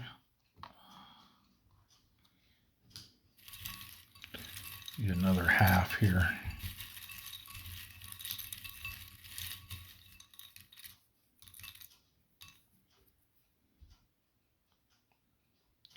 And the Hibiki.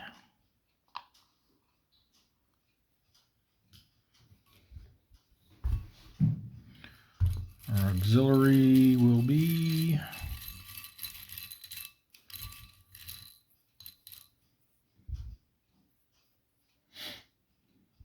the Takasaki.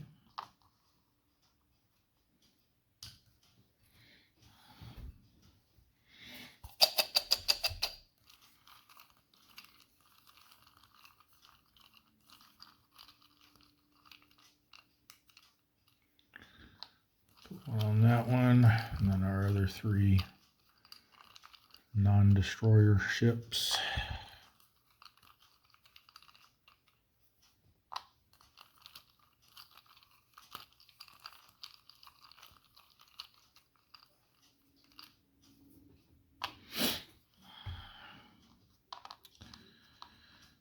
Zero, +1, -2, there we go. And -2. So those are each -3s. Let's see what our choices are. We'll probably just go after the smaller one here. 7 -2 for the, -2 for the defense, and then -2 for the ASW. 1.5 rounded up. And then we add back in 3. So that would be a 6 to hit. If we went after the Euler instead, it would be 7 -2 is 5, minus another 2 is 3, -1 for going over a column is 2. And then we add 3 back in for 5. So I think I'd rather go for the higher tonnage, since it's only a difference of 1. So we need a 5 or less. 3 and 3. I don't think 3 is going to be enough, though. It would have been enough for the smaller one. But for a 6,000 ton, it only damages it. So the Goyo Maru has been damaged. We need to roll to see how many months they're going to be in repair. It's 6,000 tons, so we'll be on the second row there.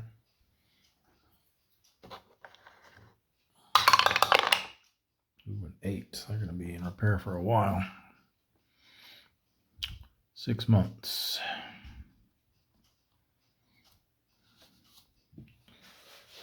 So we are in August.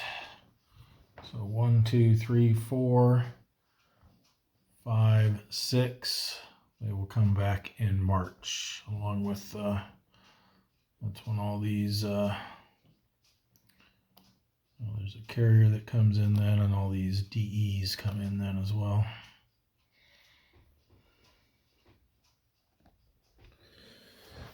All right, for the counterattack, we've got 2 revealed, 1.5 rounded up, 1 for the op area, 3 for the war period, makes 6, minus our 4 defense. Puts them on the 1 to 2 row. Reattack round +1, damage marker +1, spotted +1, cautious posture -1. So they're going to have a +2 on the 1 to 2 row. All right, good. That's only a 3. Nothing. For endurance check, we are A rating, but we are damaged. So we need a 5 or less. Got it.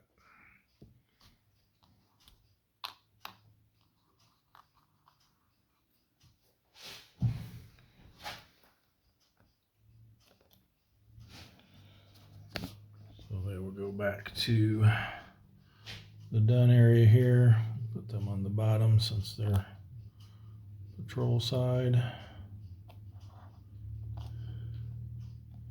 That's our 4th sub, so any more will start causing congregating risk. Looks like we're only going to send 1 more in. So the Sea Raven goes in. They have radar, I believe, yes. So nothing for the shallow, but then they get +1 for congregating risk, so an 8 or 9 for their transit event. And search and contact, their +1 for the ultra area gets negated by the congregating risk, so just a straight roll. 8 and 6.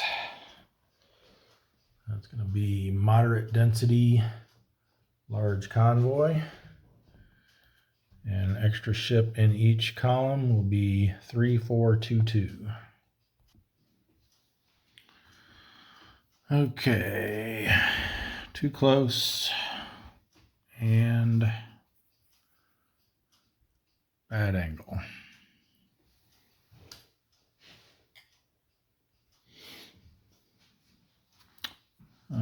Do have radar, 4 tactical rating. I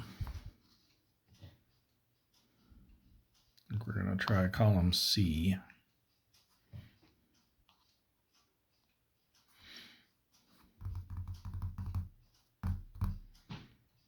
We will go cautious. Let's see what these 2 are. Nice.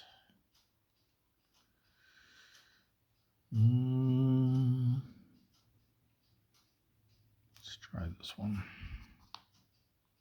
Okay, good.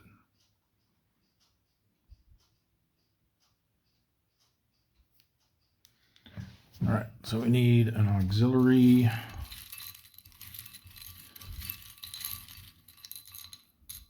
And a carrier. Oh, we got one of our army ships, the Mayasin Maru. We're in South China Sea 1. Pretty sure that's an area they operate in. Yes, South China Sea 1 is valid for them to show up. And then we need a carrier.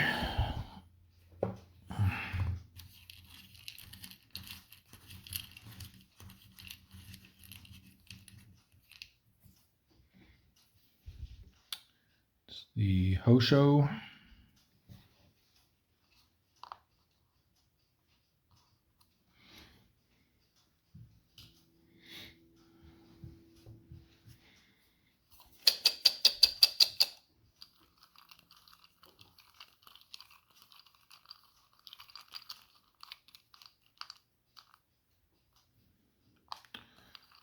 We want to go these three for sure.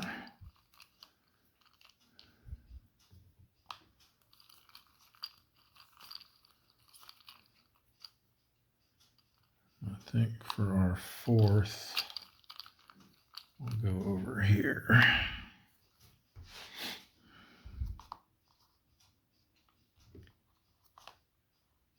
Nice.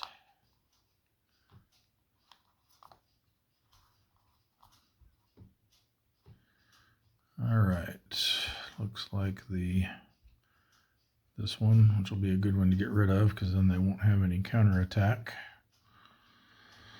So 6 minus 2 is 4, minus 1 for the ASW. Actually, they will have a counterattack still from the carrier, but that puts us at 3. And then we add 2 back in for the TDC. So we hit on a 5 or less.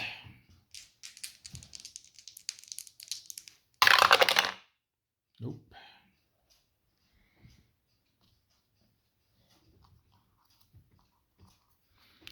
Counterattack will be a half plus a half, makes 1. 1 for the op area, 3 for the war period is 5. We've got 3 defense, so they'll be on the 1 to 2 row. We are cautious, so minus 1 DRM. 3 is not going to be anything.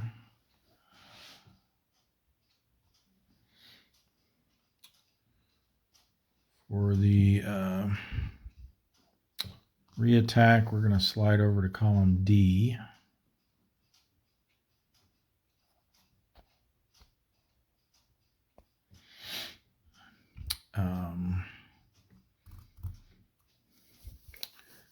And I think we stay. Yeah, let's just stay cautious. We'll flip this over. Ooh, nice. The Shokaku. So I believe when it's the Shokaku,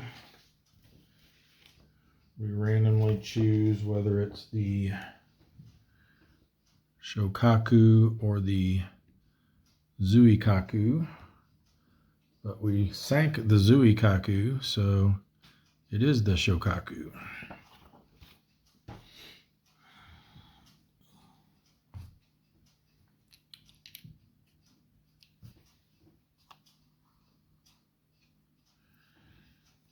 If we sink this one, then that counter will go out of the regular mix.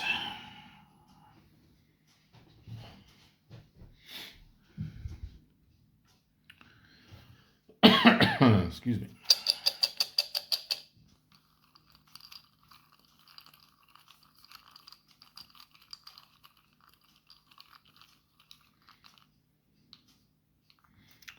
Just 3 now.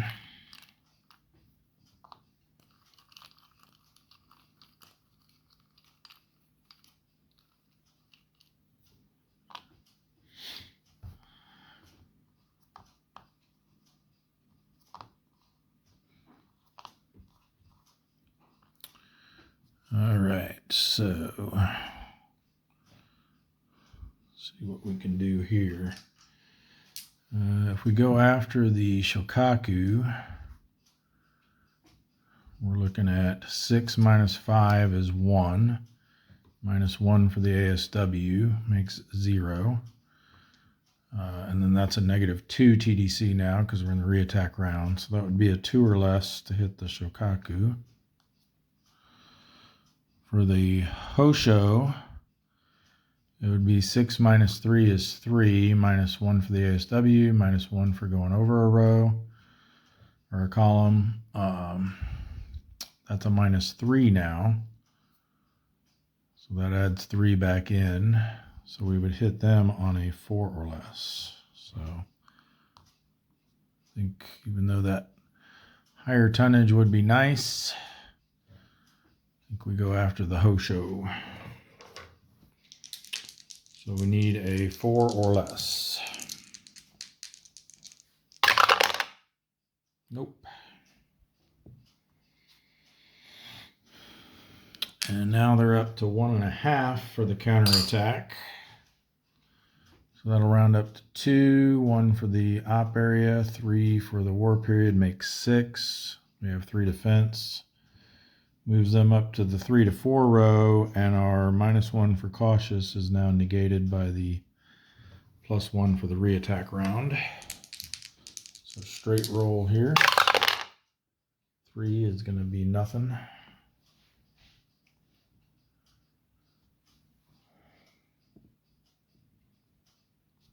Then our endurance check for a B rating, we need a 5 or less.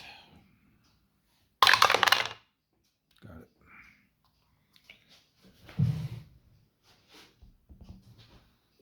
I'll put them on the bottom as well. Okay, so next I think we move up to the East China Sea. We have the halibut there. So we'll do a search and contact roll with a +1. 2 8s. Might not be enough. Nope. So they didn't find anything. They're an A rating, no contact, 7 or less to stay out. Got it.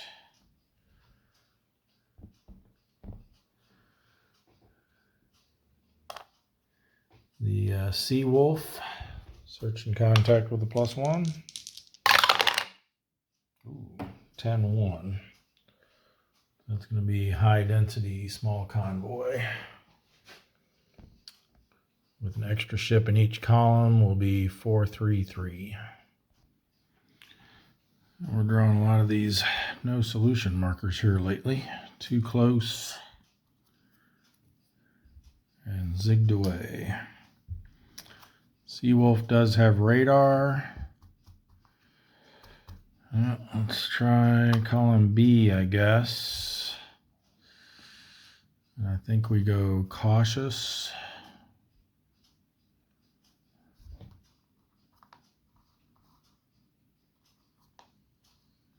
Ugh.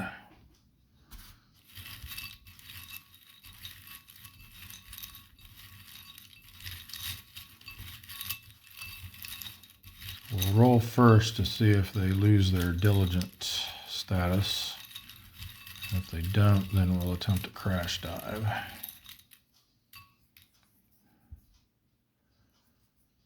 It's the Shirakumo, so they're going to be a 4. So we need to roll a 5 or higher. But definitely not roll a 0. Oh, so close. All right, so we attempt to crash dive. Nope. And they get to roll on the diligent escort to counterattack. 8, yikes. Damaged RTB. Okay, well that's that.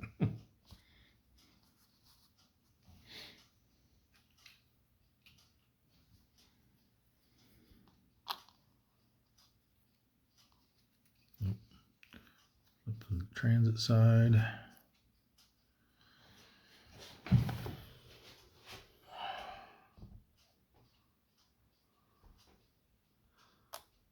Okay, that takes us to the sailfish. Search in contact with a +1. 1, 2, they find nothing. B rating, found no contacts, 6 or less. Got it.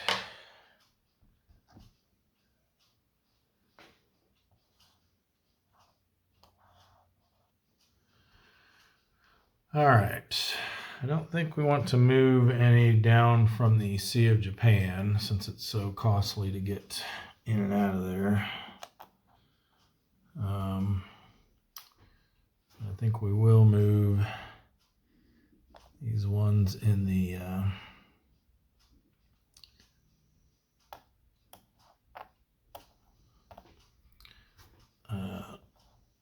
Empire Pacific. Let's start with the Gatos though. So we've got 3 in there now, right? 1, 2, 3, yep. So Kingfish, they do have radar, so no plus for the shallow water. So just a 9, that's all they don't want to see. And then search and contact with a +1. 9, 8. So that's going to be a high density task force. An extra ship for each column. So 2, 3, 3, 5.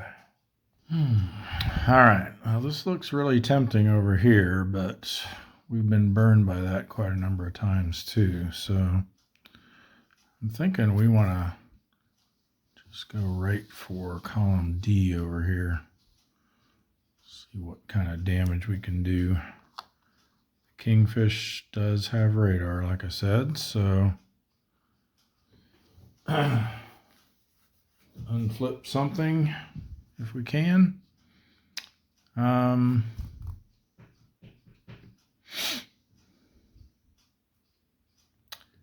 think we go cautious. Start with this. Okay. Then this. Unflip. This. Ugh. I had a feeling one of those was going to be a diligent escort.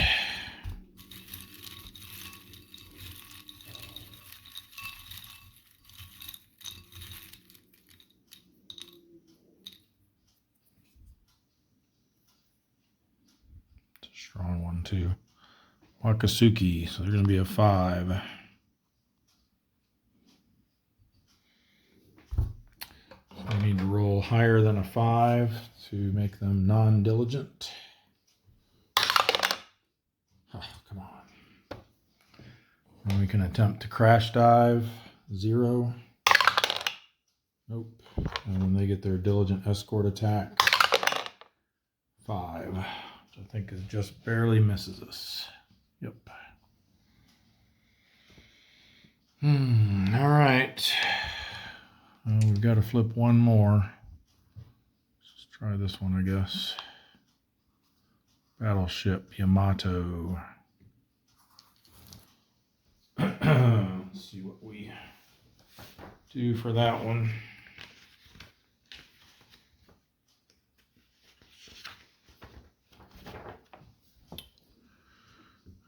If we find the Yamato, we use the IJN Yamato.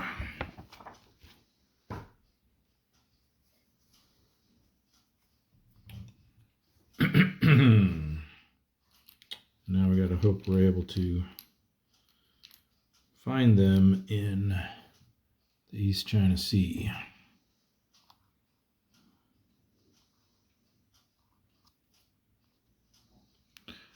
But with a diligent escort about and their 11 defense, there's no way we're going to be able to sink them, even if they do, if they are actually here. So let's see, for the Yamato class battleships, in 43. We can find them in the East China Sea, the South China Sea, the North Philippine Sea, the Marianas, and the Carolines. So we are in the East China Sea, so they are in fact there. Yeah, like I said, there's no way we'll get a shot at them.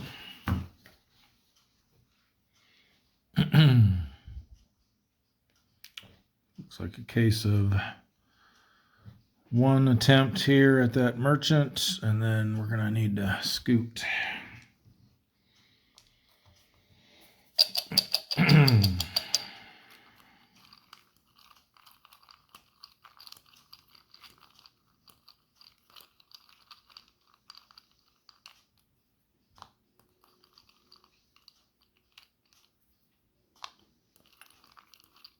We don't want it on that one. That's the destroyer. We'll put that on the top one there.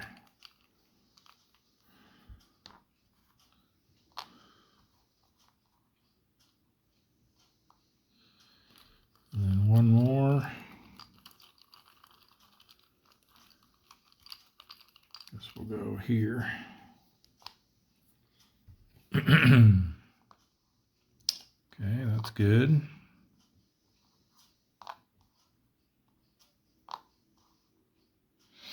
Sure, now all the great ones come out on all those unrevealeds. All right, so 7 minus 1 is 6. Minus 5 for the ASW is 1. Minus 1 for going over a column is 0. And we add back in 2 from the TDC. So we can hit on a 2 or less. Nope. The counterattack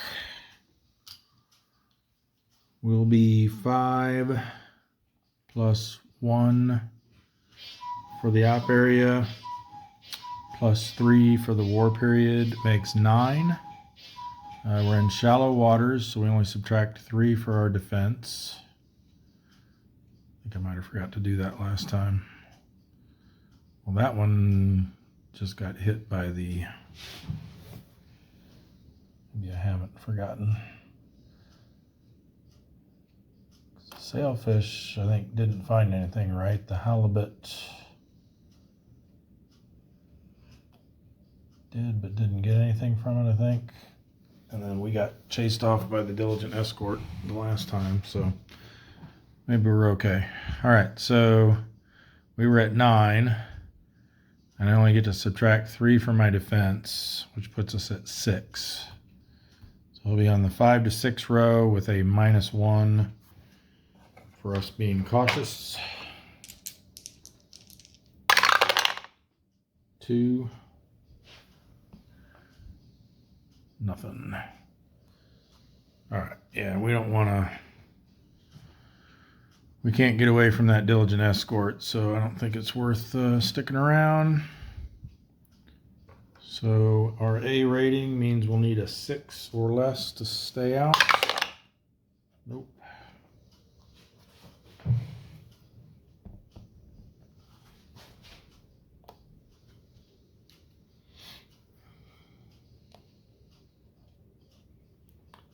All right, then we're going to send the haddock in.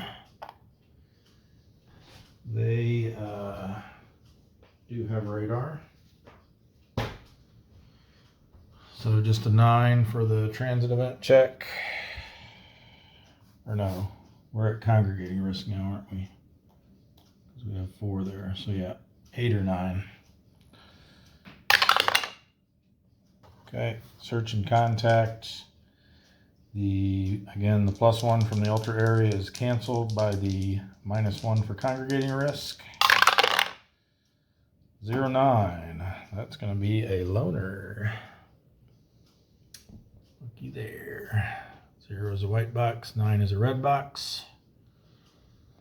So let's get us a loner set up after we clean this up.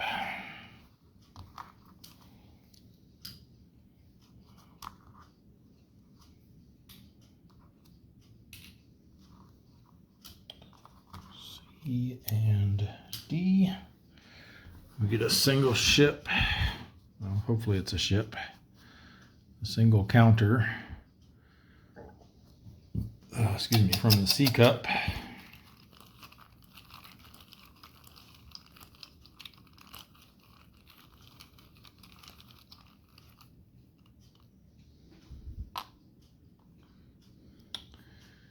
And then we roll against our tactical rating. And if it's equal to or less, I believe, we get to set up in the same column.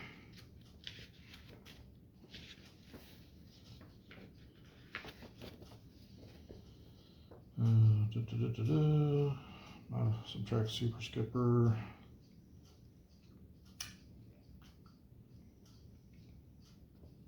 Yeah, equal or less than the tactical rating.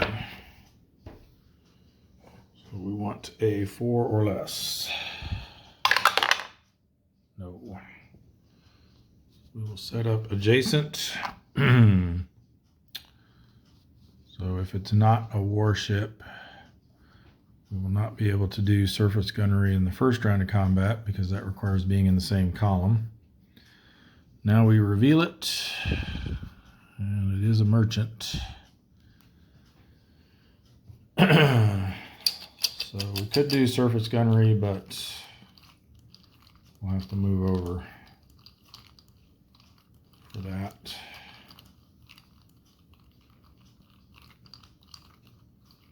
I believe even though it has an ASW value, since it's a merchant or naval auxiliary, we're still able to engage it in surface gunnery combat. All right, so let's give it a TDC marker. We're going to go aggressive, obviously. All right, so that's a -2. So he's a 0 for defense, but then he's got the 1 ASW, so, and 1 for going over a column. So we're going to lose 2 from that. So our to hit number is a 5, which means we need a 6 or higher to hit it. Yes, no question. All right, so the haddock gets a 1,000-ton armed merchant.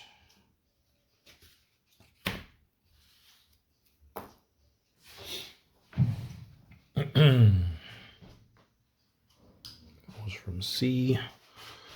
So one more ship, 1,000 tons, puts us at 329 and 1,395,000 tons. Search and contact. Endurance check. We get a -1 because we found a loner. So we need a 7 or less. Got it.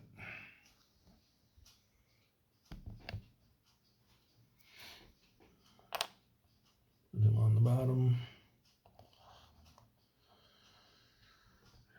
And then we'll bring over the porpoise. Porpoise does have radar, I think. Yes. So, but then congregating risk, so 8 or 9 for transit event. Check.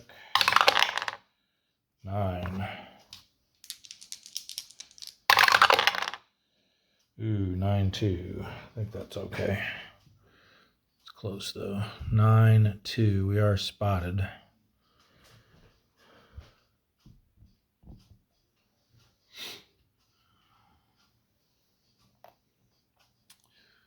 So straight roll for the search and contact because of the congregating risk. 7 and 5. It's going to be moderate density, large convoy. An extra ship in each column will be 3, 4, 2, and 2. And again with the no solution markers. Too close. And, oh, sea swell. That's a new one. I haven't seen that before. We've had sea mist, but not sea swell. All right. Radar for the porpoise. We're now spotted, though.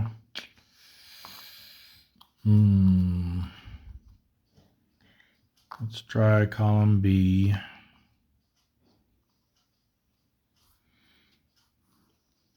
And we're going to go cautious.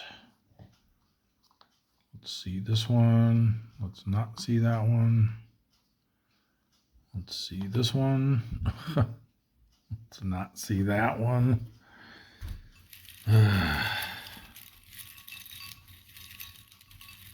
Get to the point where if we see a red ball in column B, we just got to assume it's a diligent escort.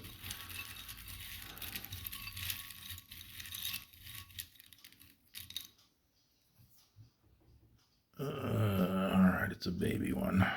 The Mochisuki.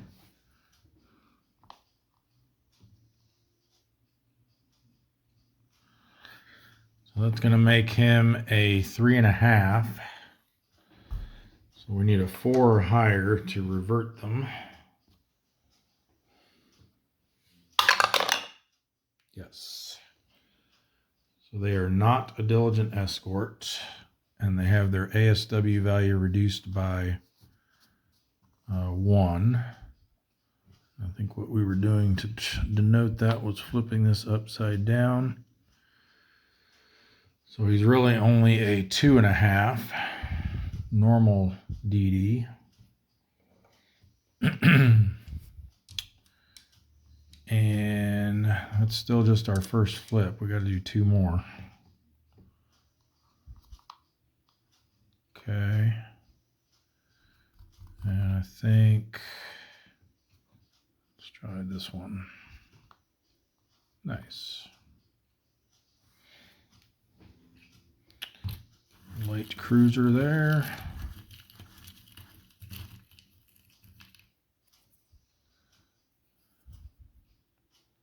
It's the Notori.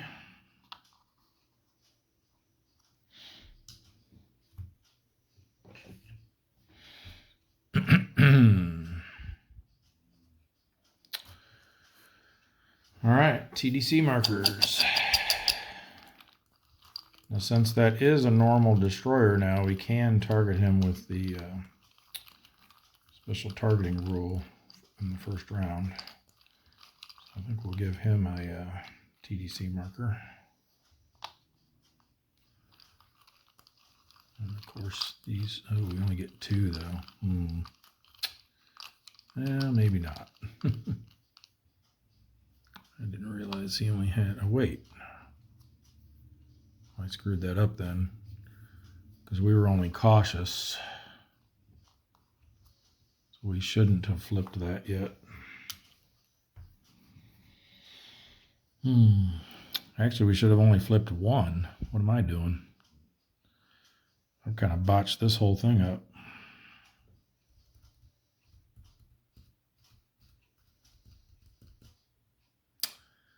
I think we're just going to have to redo it. At least replace the ones that we've revealed. So I need another one there out of A.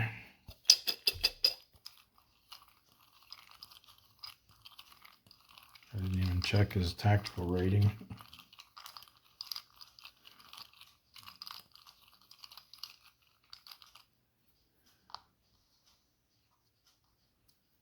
I guess technically we should probably throw that back into the mix too.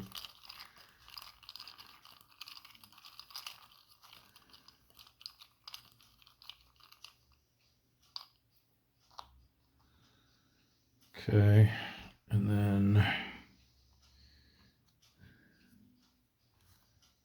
put this light cruiser back and this destroyer back. So we need to replace. There's only 3 in this row, right? It was, what did we even find? It was a moderate large convoy, right? Should have been 3, 4. Oh no, there was a fourth one there. That's where that light cruiser was. So we need to replace these 3 from column B. We'll still keep the no solutions that we drew and the ones that we haven't revealed yet. Apologies for this,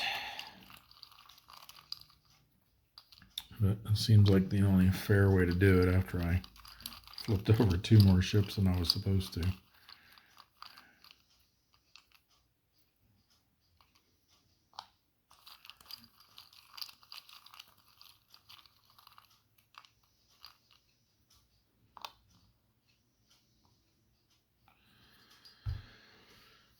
Oh boy.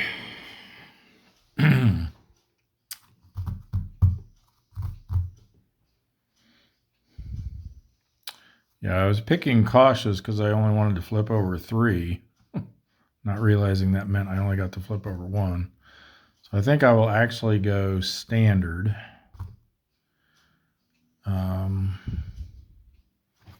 Let's see what this one is.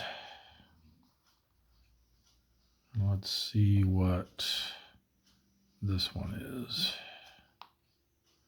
Okay, we'll unflip that one.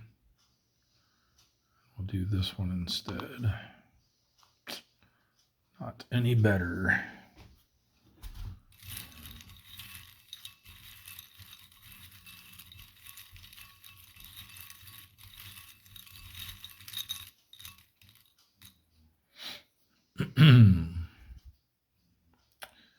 It's the Suzukaze.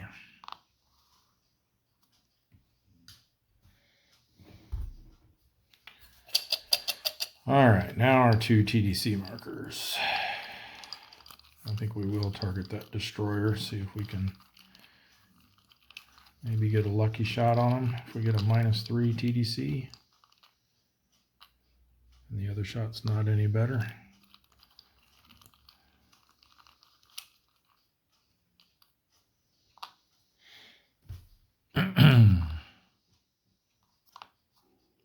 Well, forget that. All right, so do we even have a shot? I don't think so. 3, 4, 5, 6, because he's over a column. Wait, we got to see what that actually is first. I'm just messing up all over the place here.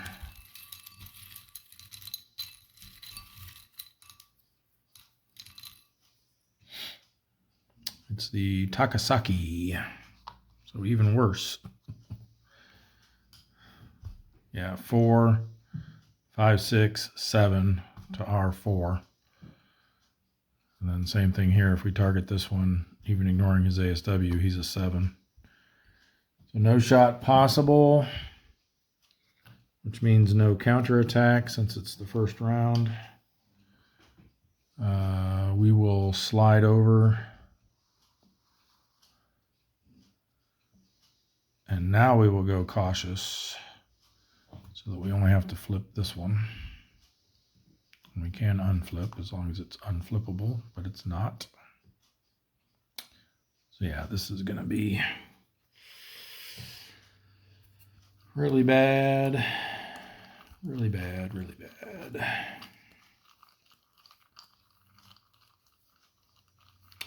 I think we put our second TDC here so that we don't inadvertently get a theoretically possible shot that then ends up not being possible. And but I guess it's the second round, so even if we don't have a shot, they're still going to counterattack us. So I guess that doesn't matter. So we'll just target one of them face downs, I guess. It's somewhat unlikely we're going to get a shot here. Oh, looks like we might. So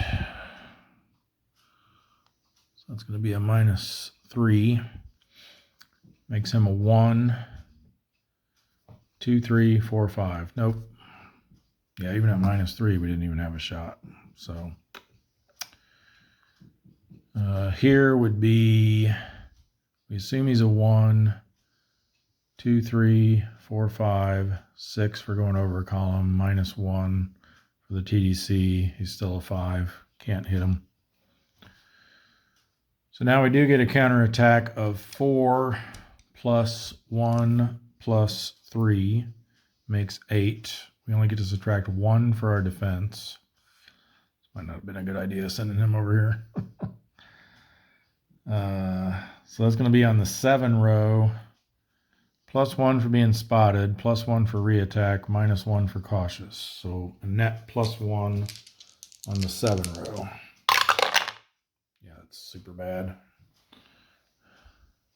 8 is damaged RTB, and then if the second roll is a 7 through 9, we're actually sunk. Fortunately, it's a 0. So damaged RTB to go with our spotted.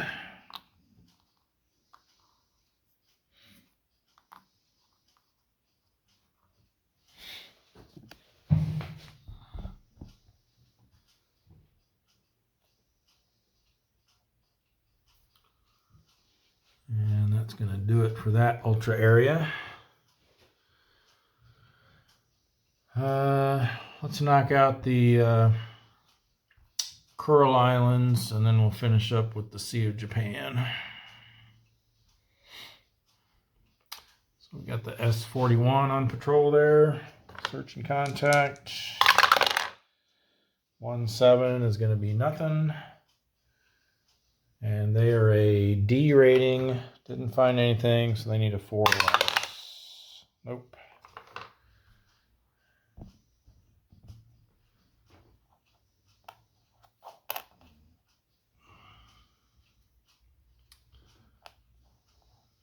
Then we've got the S-32. Search and contact. 3-7. That is also nothing. So they also need a 4 or less. And they got theirs. We'll stay out another week. All right, moving over to the Sea of Japan. Move this up there.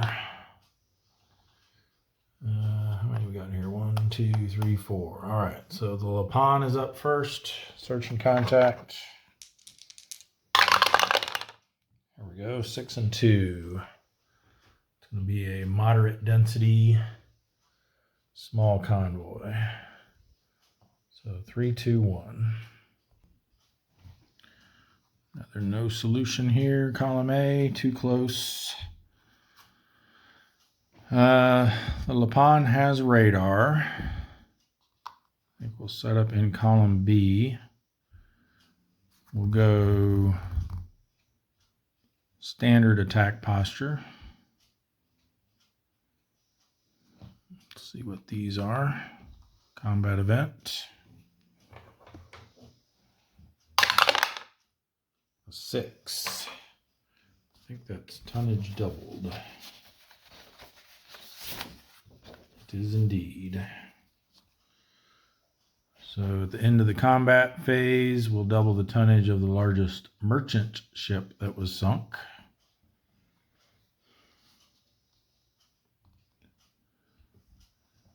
We'll see if we get any of those and manage to sink them. That was 1. Need 3 more. There's a merchant type ship. There's another one. And I think we want to see what this is. And that way, if it's bad, we can move away from it next round. Of course, if it's bad, we can unflip it here too. So.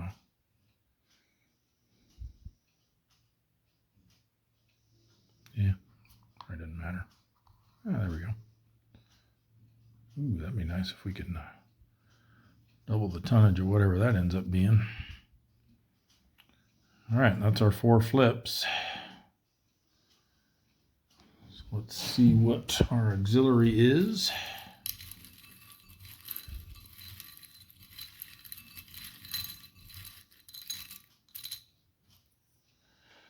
It's a nice big one.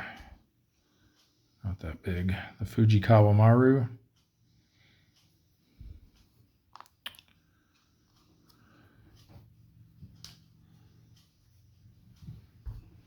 Hoping for like a 20,000 tonner. All right, 4 TDC markers, so everybody gets one.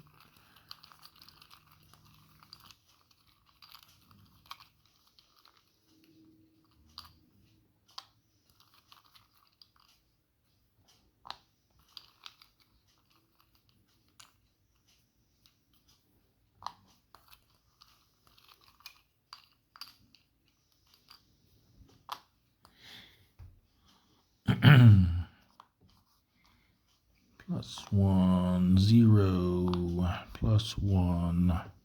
Come on, be a big negative. Ah, come on. Those stink.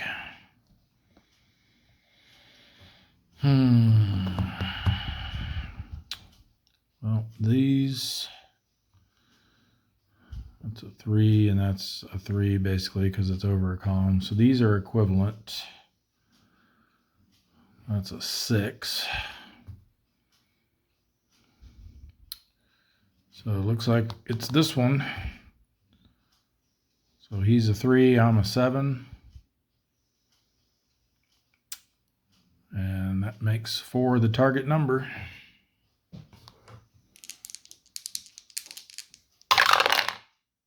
Got it. 6 is more than enough to sink 3,000 tons. So the Lapon gets for now, a 3,000 ton merchant. Might become a 6,000 ton if that ends up being the largest. Let's go ahead and record it. 3,000 tons. One more ship rolls us up to 330. On our way to 450. All right, there's no counterattack. And I think, or do we get greedy and move over here and just try to focus on that one, or do we leave our options open? I think we leave our options open. I think we do switch to aggressive at this point.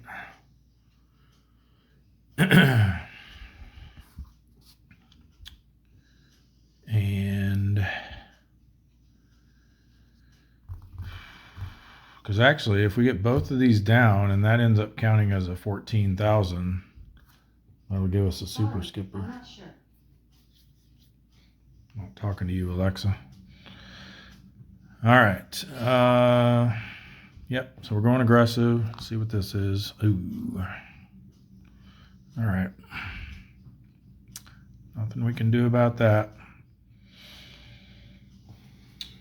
It's going to make a split shot a lot more difficult.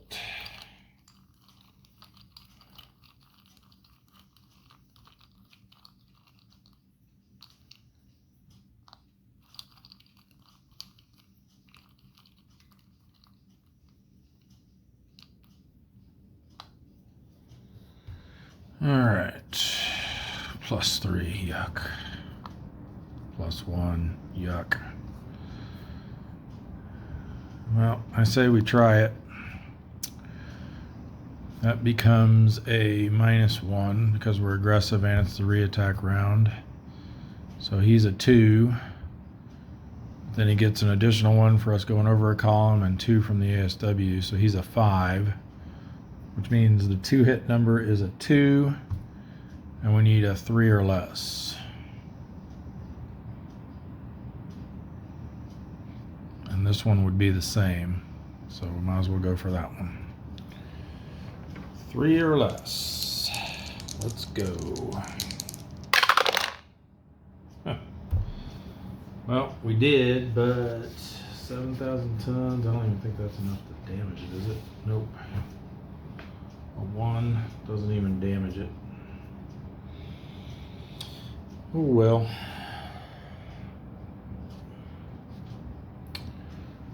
For counterattack, they've got two. Where are we at? East Sea of Japan. 2 red boxes, so that makes 4. 3 more makes 7. Minus our 4 defense. Puts them on the 3 to 4 row. Reattack round, and we were aggressive. So +2. 3 is going to be nothing.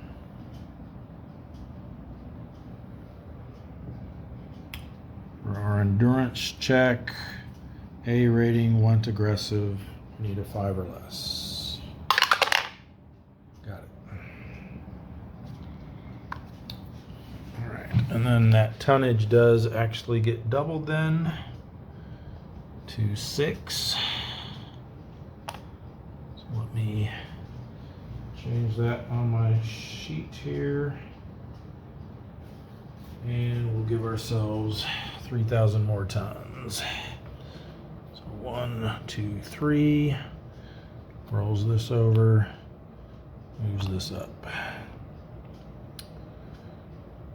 So 330 ships, 1,401,000 tons.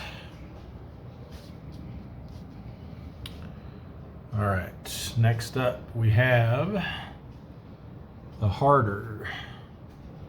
Search and contact. 8-8. It's going to be a high density task force. 1224. All right, this one is evading. And the harder does have radar. Column D looks really nice, but what do you bet one of these jokers is a diligent escort? I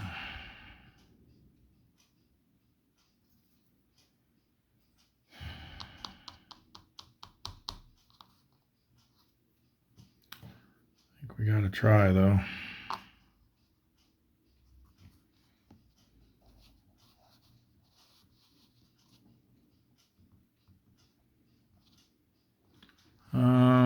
Why don't we go cautious just to be on the safe side.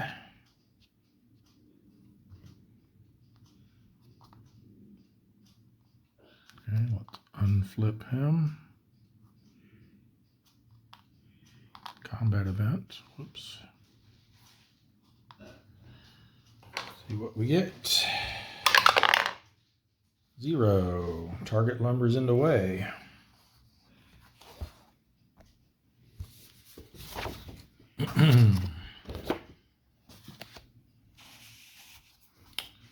So we'll reveal a red ball in our column or an adjacent column and get an automatic torpedo hit and roll to see if they are damaged or sunk. So we need to leave a red ball face down.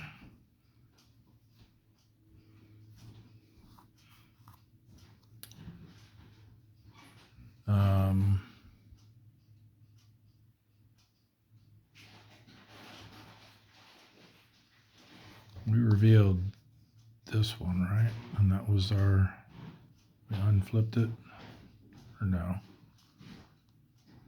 I can't remember what we've done now. I think we revealed this one, right? And it was a DD, yeah. And we unflipped it. So we could have that be our target that lumbers into our way. So we flipped this one. We went cautious. So we got to do 2 more. Ooh. This is the Akashi. See what we do with them.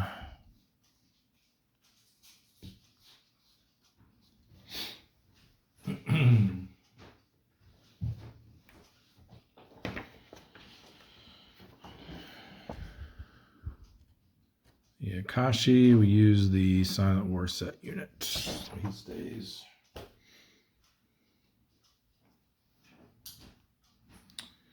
And then we got one more. Let's flip this. Okay. So that one does get replaced.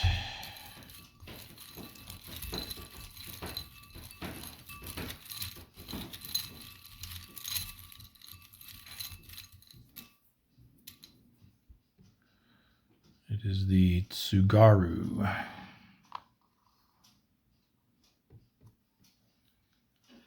Armed Merchant. C-Cup. All right. So now our target lumbers into the way, so we reveal this. We replace them.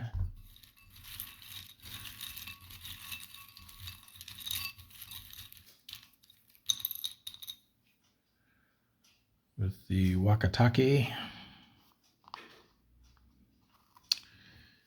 And then we get an automatic hit. And we'll roll to see what our attack results are. Sunk. Nice. So the harder gets the DD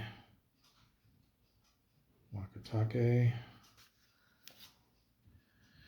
1,000 tons.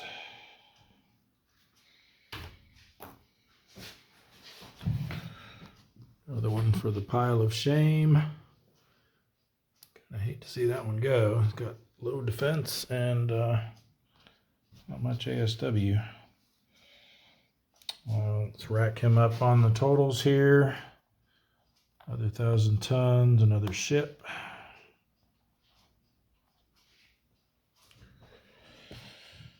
All right, now we get to do our actual attack round.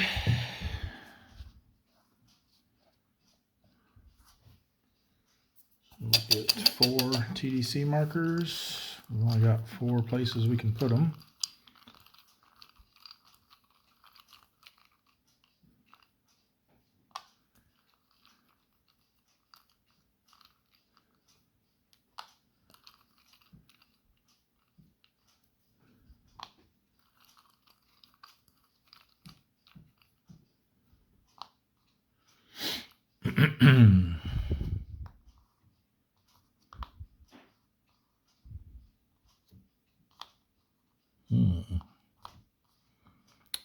Well, I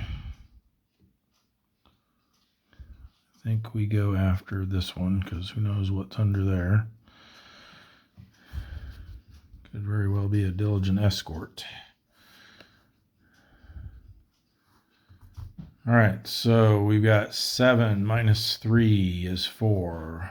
Minus 1 for ASW is 3. Minus 1 for going over a column. Plus 1 for the TDC makes our 2-hit number a 3.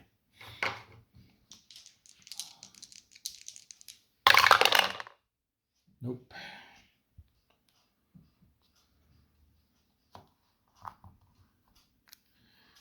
Counterattack, they've got a half rounded up is 1. 2 red boxes and 3 for the war period makes 6. We have 4 defense, so they'll be on the 1 to 2 row.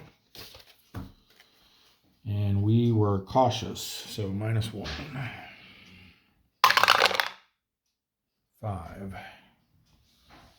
1 to 2 is nothing. Okay. I say we stay here. And we remain cautious. And we flip these 2 over. Ooh, battleship. And what'd I tell you? What'd I tell you?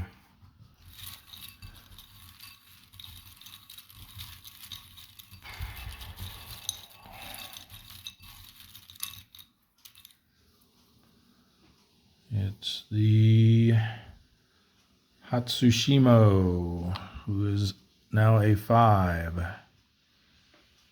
So we need to roll higher than a 5 to convert him down. No. So we will attempt to crash dive. Only a 0. Nope. And then his diligent escort attack is a 0. Okay, well, there we go. No effect. And then we got to see who our battleship is.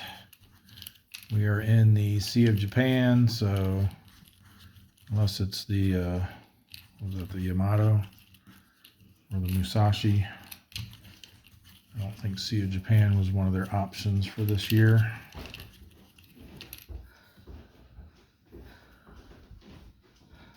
It's the Yamashiro. We can find that one here. 7 defense, so probably not. Not with 5 ASW. 5.5, so 6. Ugh.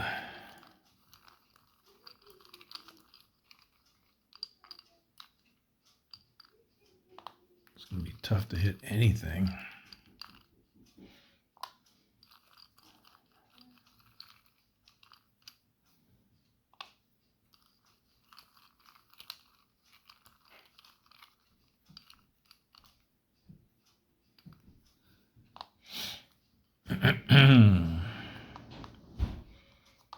Definitely not that. Probably not that. Not that. Of course, he'd get the good one. That figures. Yeah, I don't think we have anything here. Certainly not that. This is 5 plus 6 is 11. Well, it's not 5 because it's only that's a +1 because we're in the reattack round, but still, that's 10. And this is 3 minus 2 is 1. Over a column makes 2. Plus another 5 makes 7. I guess we do have a shot at this one. Have to roll a 0. Make sure I did that right. 7 minus 3 is 4. Minus 6 ASW is -2. Over a column is -3. And that's only a -2 TDC, so that didn't come out right. Why? What did I do wrong? Do it the other way. 3 minus 2 is 1. Over a column, 1. I might have forgotten that. 6 for the ASW makes 8. Yeah. So no shot on anything. And then 6, 7, 8, 9, 10, 11. Minus 4 is 7 for the counterattack. And +1 for reattack round, -1 for cautious posture. 4. It's going to be something, but hopefully not too bad. Spotted.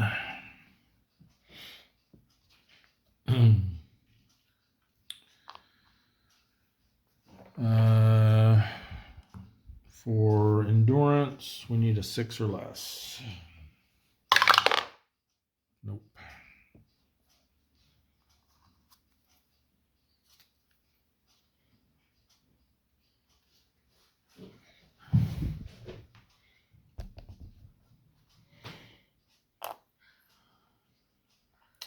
All right, the Jack of all trades.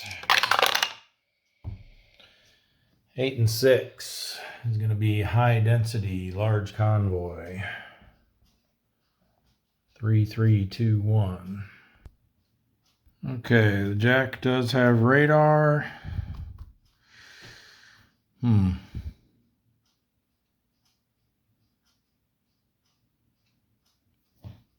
Again, I'm leery of these. Been burned way too many times since this last War Mix reshuffle. think we start here.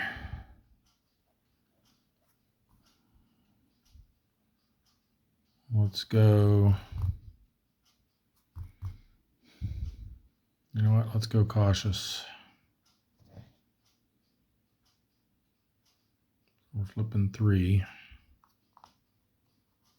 Combat event.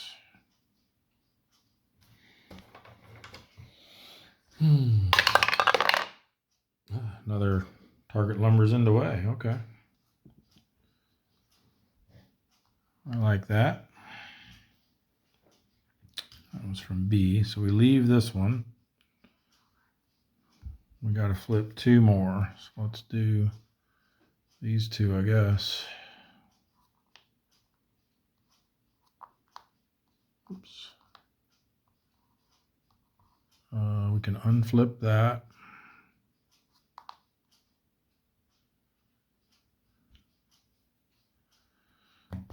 And then I think we flip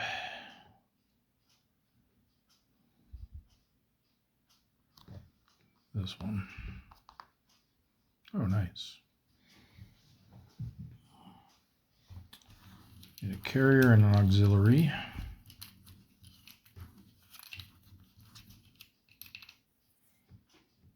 Carrier is the Hosho again.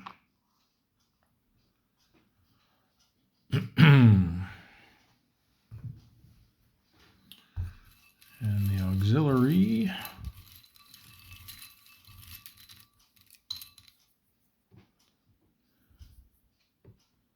is the brake.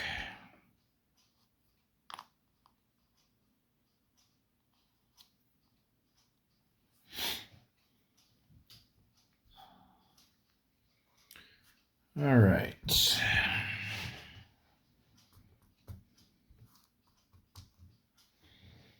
Oh, before we do that, we do our target lumbers in the way event. So we flip this one over. And automatic hit. Roll for the attack results. Oh, yeah.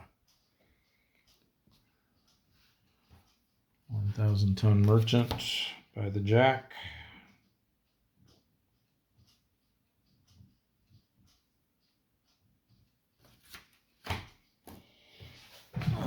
This week's shaping up a lot better than last week. Another 1,000 tons, another ship.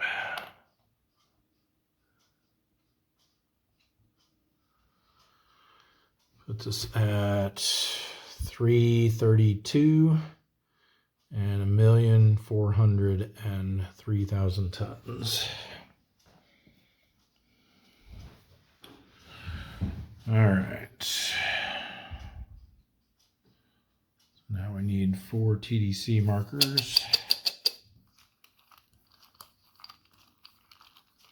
You get that carrier this round. Well, either one really, because there's no reason to move over to D now. There's only whichever one we're in. We're gonna have to flip those 2 over. We'll get one of these this round and one the next round. There's another super skipper.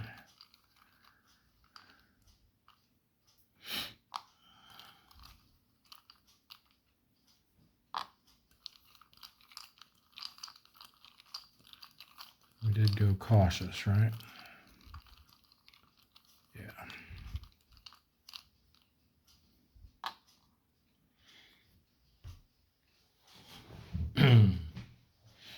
Need to make a little marker to put here to indicate your attack posture. That would be nice.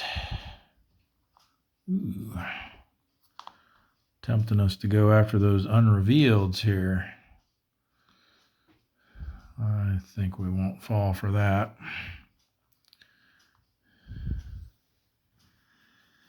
So for the carrier, he's a 5, 6 because he's over a column, so we need a 1 or less for that. This one's going to be a 3, so 4 or less to hit that one. Seems quite doable.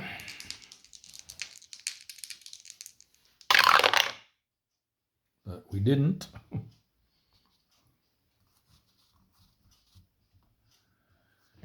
All right.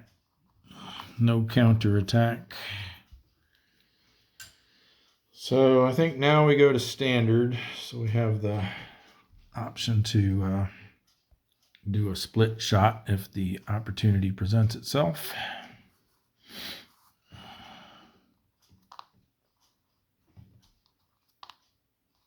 Ooh. Got the Yamato again. So I think that was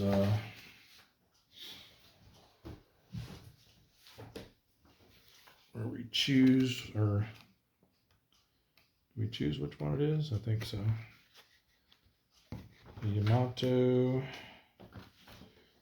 Well, technically no, because it says Yamato use the IJN set unit, Musashi use IJN set unit.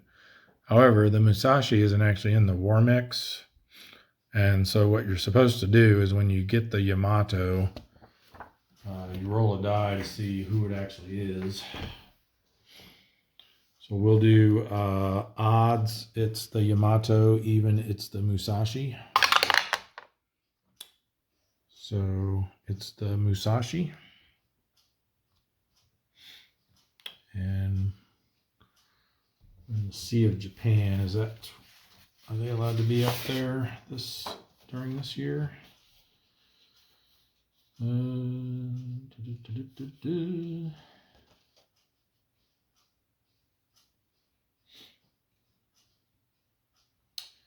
43. Only East China Sea, South China Sea, North Philippine Sea, Marianas, or Carolines. So no, he's actually not even there.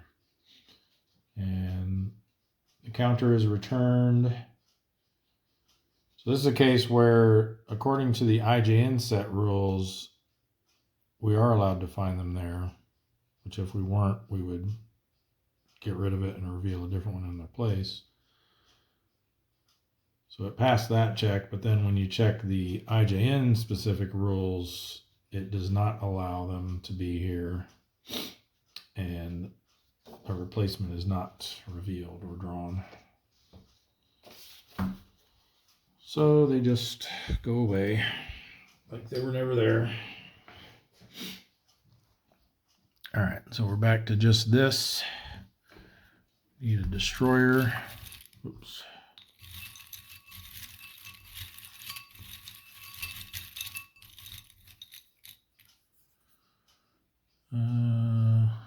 The Ikazuchi.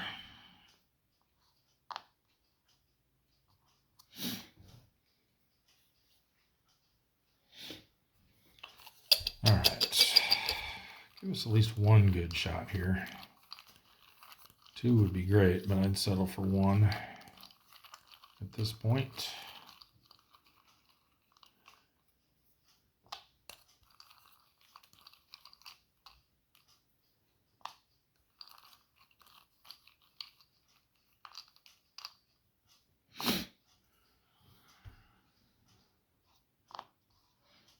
Okay. Okay. It is the re-attack round, so they each get a -1 to their TDCs. So -3 makes this guy a 0. But then he's over a column for 1 and 2 ASW for 3. So that would be a 4 to hit. This one is 3, this is now a -2, so 3 minus 2 is a 1. And then he gets 2 from the ASW, makes him a 3. So he's also a 4 to hit. Oh, and you know what? I messed up in the previous round. I said there was no counterattack, and actually there was because of the aircraft carrier. So they actually had 1 ASW value plus 2 plus 3 for the war period makes 6 minus our 4 defense. So they would have been on the 1 to 2 row with a -1 because we were cautious. Ooh, 6. All right, so they didn't cause anything, so no change there. Right, but now, so 4 for the oiler or 4 for the carrier. I guess we go for the oiler just because there's more tonnage there. Although getting rid of another carrier would be nice. They're both, actually the oiler's on the 10 to 17 row, so he's going to be harder to sink even if we do hit him. Yeah, maybe we go for the carrier. That way they get no counterattack as well. And get their carrier fleet down to 5. All right, so we need a 4 or less to hit the CV Hosho. And we got it. And a 5 would have sank either one of them, I think. Yep. So we did get another carrier. Good job, Jack. The CV Hosho, 8,000 tons. So another for the pile of shame. And they are down to only 5 carriers left.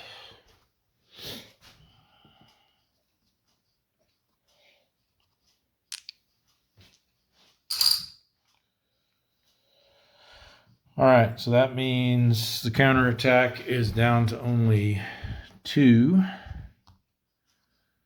+2 for the op area, 3 for the war period, makes 7, minus our 4 defense. They're on the 3 to 4 row with a +1 for the reattack round. Ooh, 9, I don't like that. 3 to 4, a 9 is damaged. We got a little parting shot in on us. That means our endurance check will be a little tougher. We'll need a 5 or less since we're damaged. Still got it.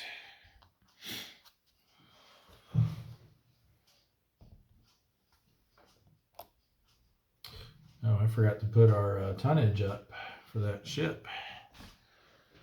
So that's another ship. Just on the 3 there, and 8,000 more tons. We'll roll us back over to the 1 and move this tonnage up. That's not tonnage.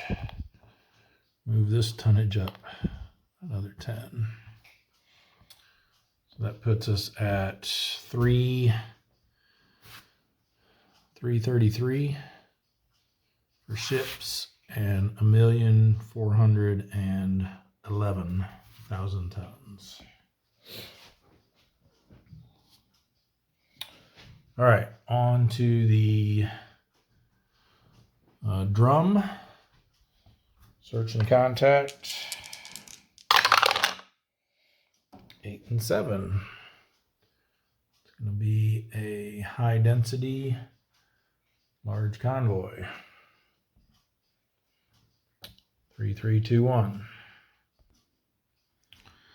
Okay, no radar for the drum, unfortunately.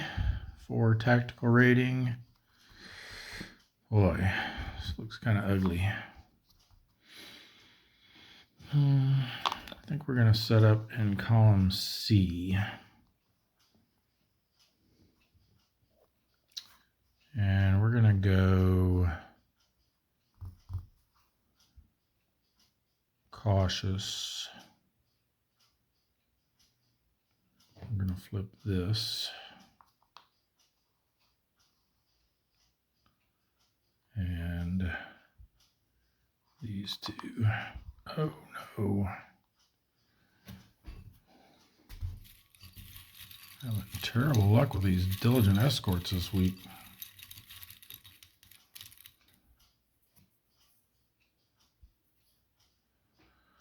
It's the Yuzuki. So they're a 3.5, which means we need to roll a 4 or higher to strip them of some of their power. Nope. 0 means they get a +1 on their diligent escort roll. Let's see if we can crash dive first. Let's roll another 0. Hey, we did. All right. So the worst thing that can happen to us is we get spotted. 7 becomes an 8, which would have been damaged RTB. But because we successfully crash dove, not sure what the proper tense of that is. We just get spotted.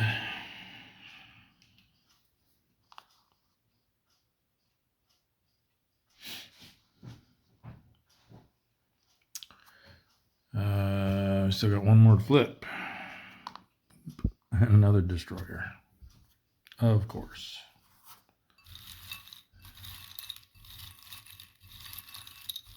So again, I think we'll try to get one shot here on something. And then skedaddle.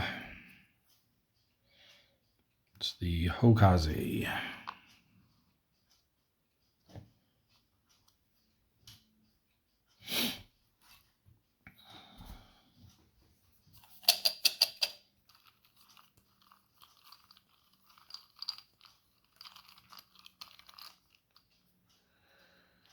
So I think we go here, here, here, and here.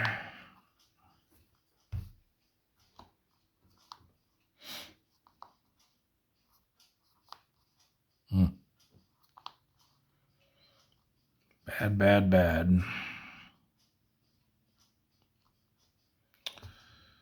Let's see, they're at 3.5 plus 1. It's 4.5. Rounded up becomes 5. 6, 7, 8. Out of reach. 9 actually for going over a column. 6, 7, 8 for going over a column. Makes them out of reach. They're out of reach. I think this is theoretically possible. So 6 from the ASW plus assume 1 defense over a column. -1 for the TDC means we hit them on a 0 if they're a defensive 1. They're not going to be a defensive 1. No. So we can't make the shot, but because we took it, they do get to counterattack. This one popped out, so we'll just go with it. It's the Asagumo.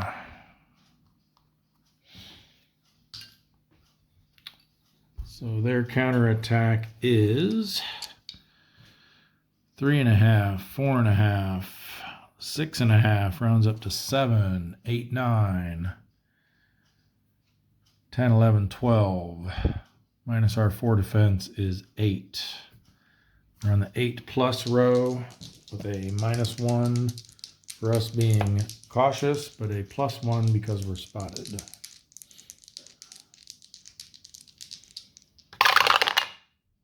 A 4 on the 8 row is damaged. So that's enough of that nonsense. A rating damaged. We need a 5 or less. No.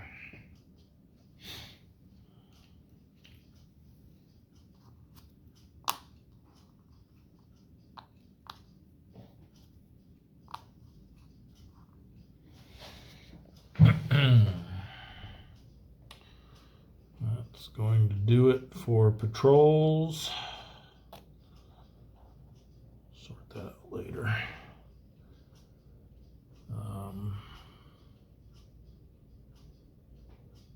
Only 4 subs there, right? Yeah. Okay. We've got one ship out here that is outbound.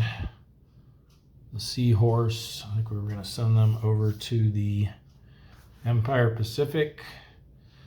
They're on transit side and only 1 red box in each area they move through, so no transit roll needed.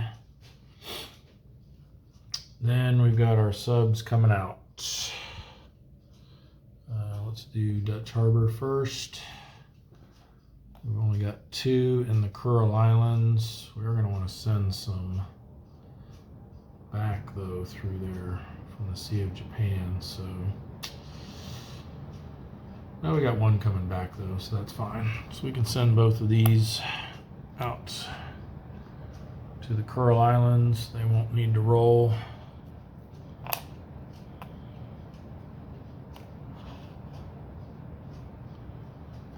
All right, Fremantle, we got this pile here. Let's see what we got. New S2, new S1, P2, Gato, Blau. All right. I think we send these 3 up through the Banda Sea up to the South Philippine Sea. And let's see if any of these have radar. The Seal, the Sea Dragon, and the Tarpon. Seal does, Sea Dragon does, Tarpon does. They all have radar. Shallow waters will have no effect. And there's only 1 red box in each area they moved through. They're on transit side, so no rolls required for them.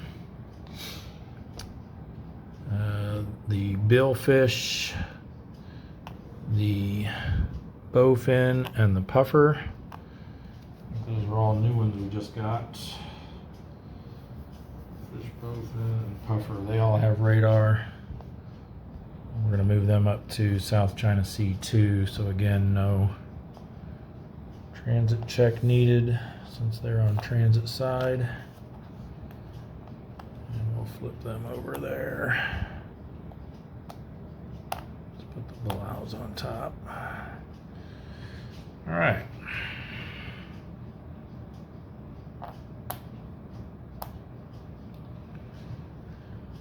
Then we've got, let's do our tenders next. See where we want them to go. We've got 4, it looks like, coming out of the Fulton, and 3, or no, just 2 coming out of the Sperry. One of them is the Greenling with their new Super Skipper. Let's see where we want them to go. We'll be leaving from here. I think we want them to go to Empire Pacific.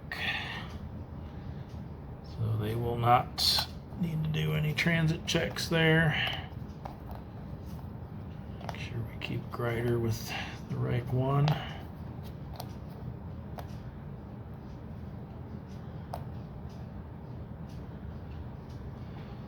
So we'll patrol from there next week. From the Fulton, we have a P3, an S3, a new S1, a new S2. Big mishmash of stuff here. So I think we send them to the North Philippine Sea.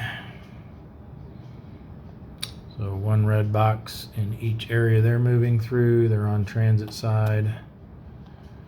They're moving 1 at a time, so there won't be any congregating risk. So they'll all end up over here without needing to roll for a transit event.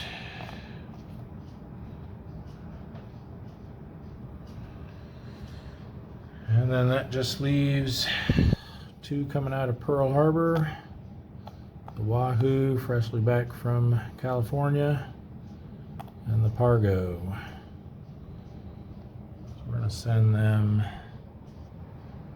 up here into the North Pacific through the Hawaiian Islands. No transit roll required. And we want to have them patrol from there or move in deeper. I think we have them move in deeper, so they'll stay on transit side. All right, that's going to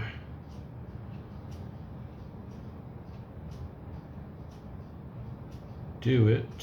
I just realized from that last combat I was supposed to replace this AP, but I'm pretty sure it wouldn't have made any difference. Nope, even higher defense. That's who would have been there. The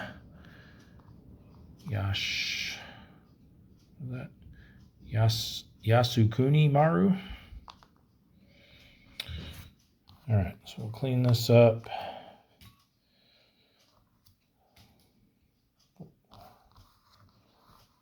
That was from C. These are B. These are A. All right, so we're done with the operations segment.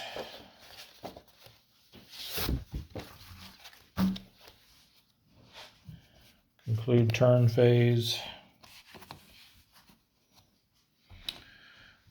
No storm markers. Remove spotted markers. Let's get rid of our ultra areas as well. All right, so in search of spotted markers. See one under there. Make sure I'm not shifting any other markers around. That's the pompon. 6 or less. Nope.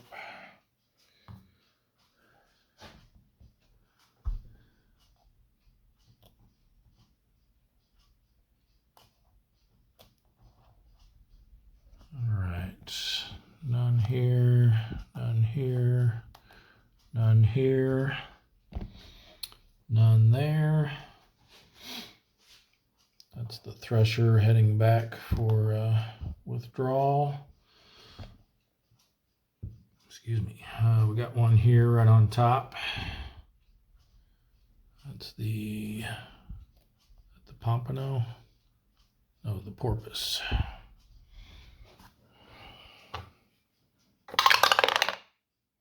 They lose theirs.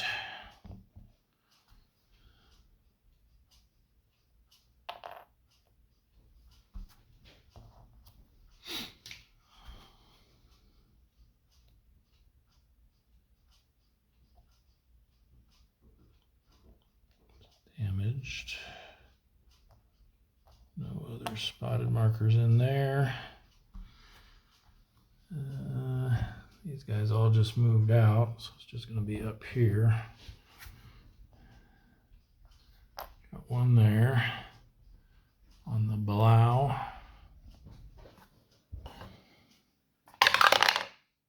Keeps it.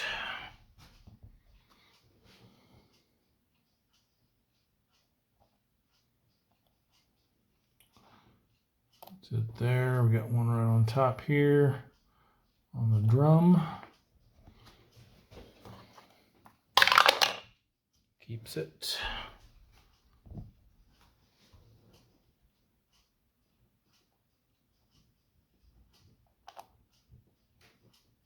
That's the harder.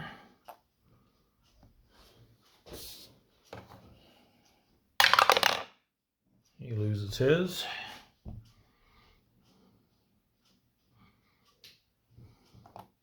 Oops. That's it there. Get back on there.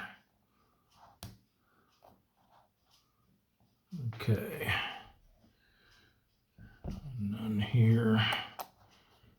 None there. All right, that's it for spotted markers. Then we can advance the date. Begin to week 3 of August 43. And that will wrap it up for this episode. Thanks everyone for watching, and we'll see you in the next one.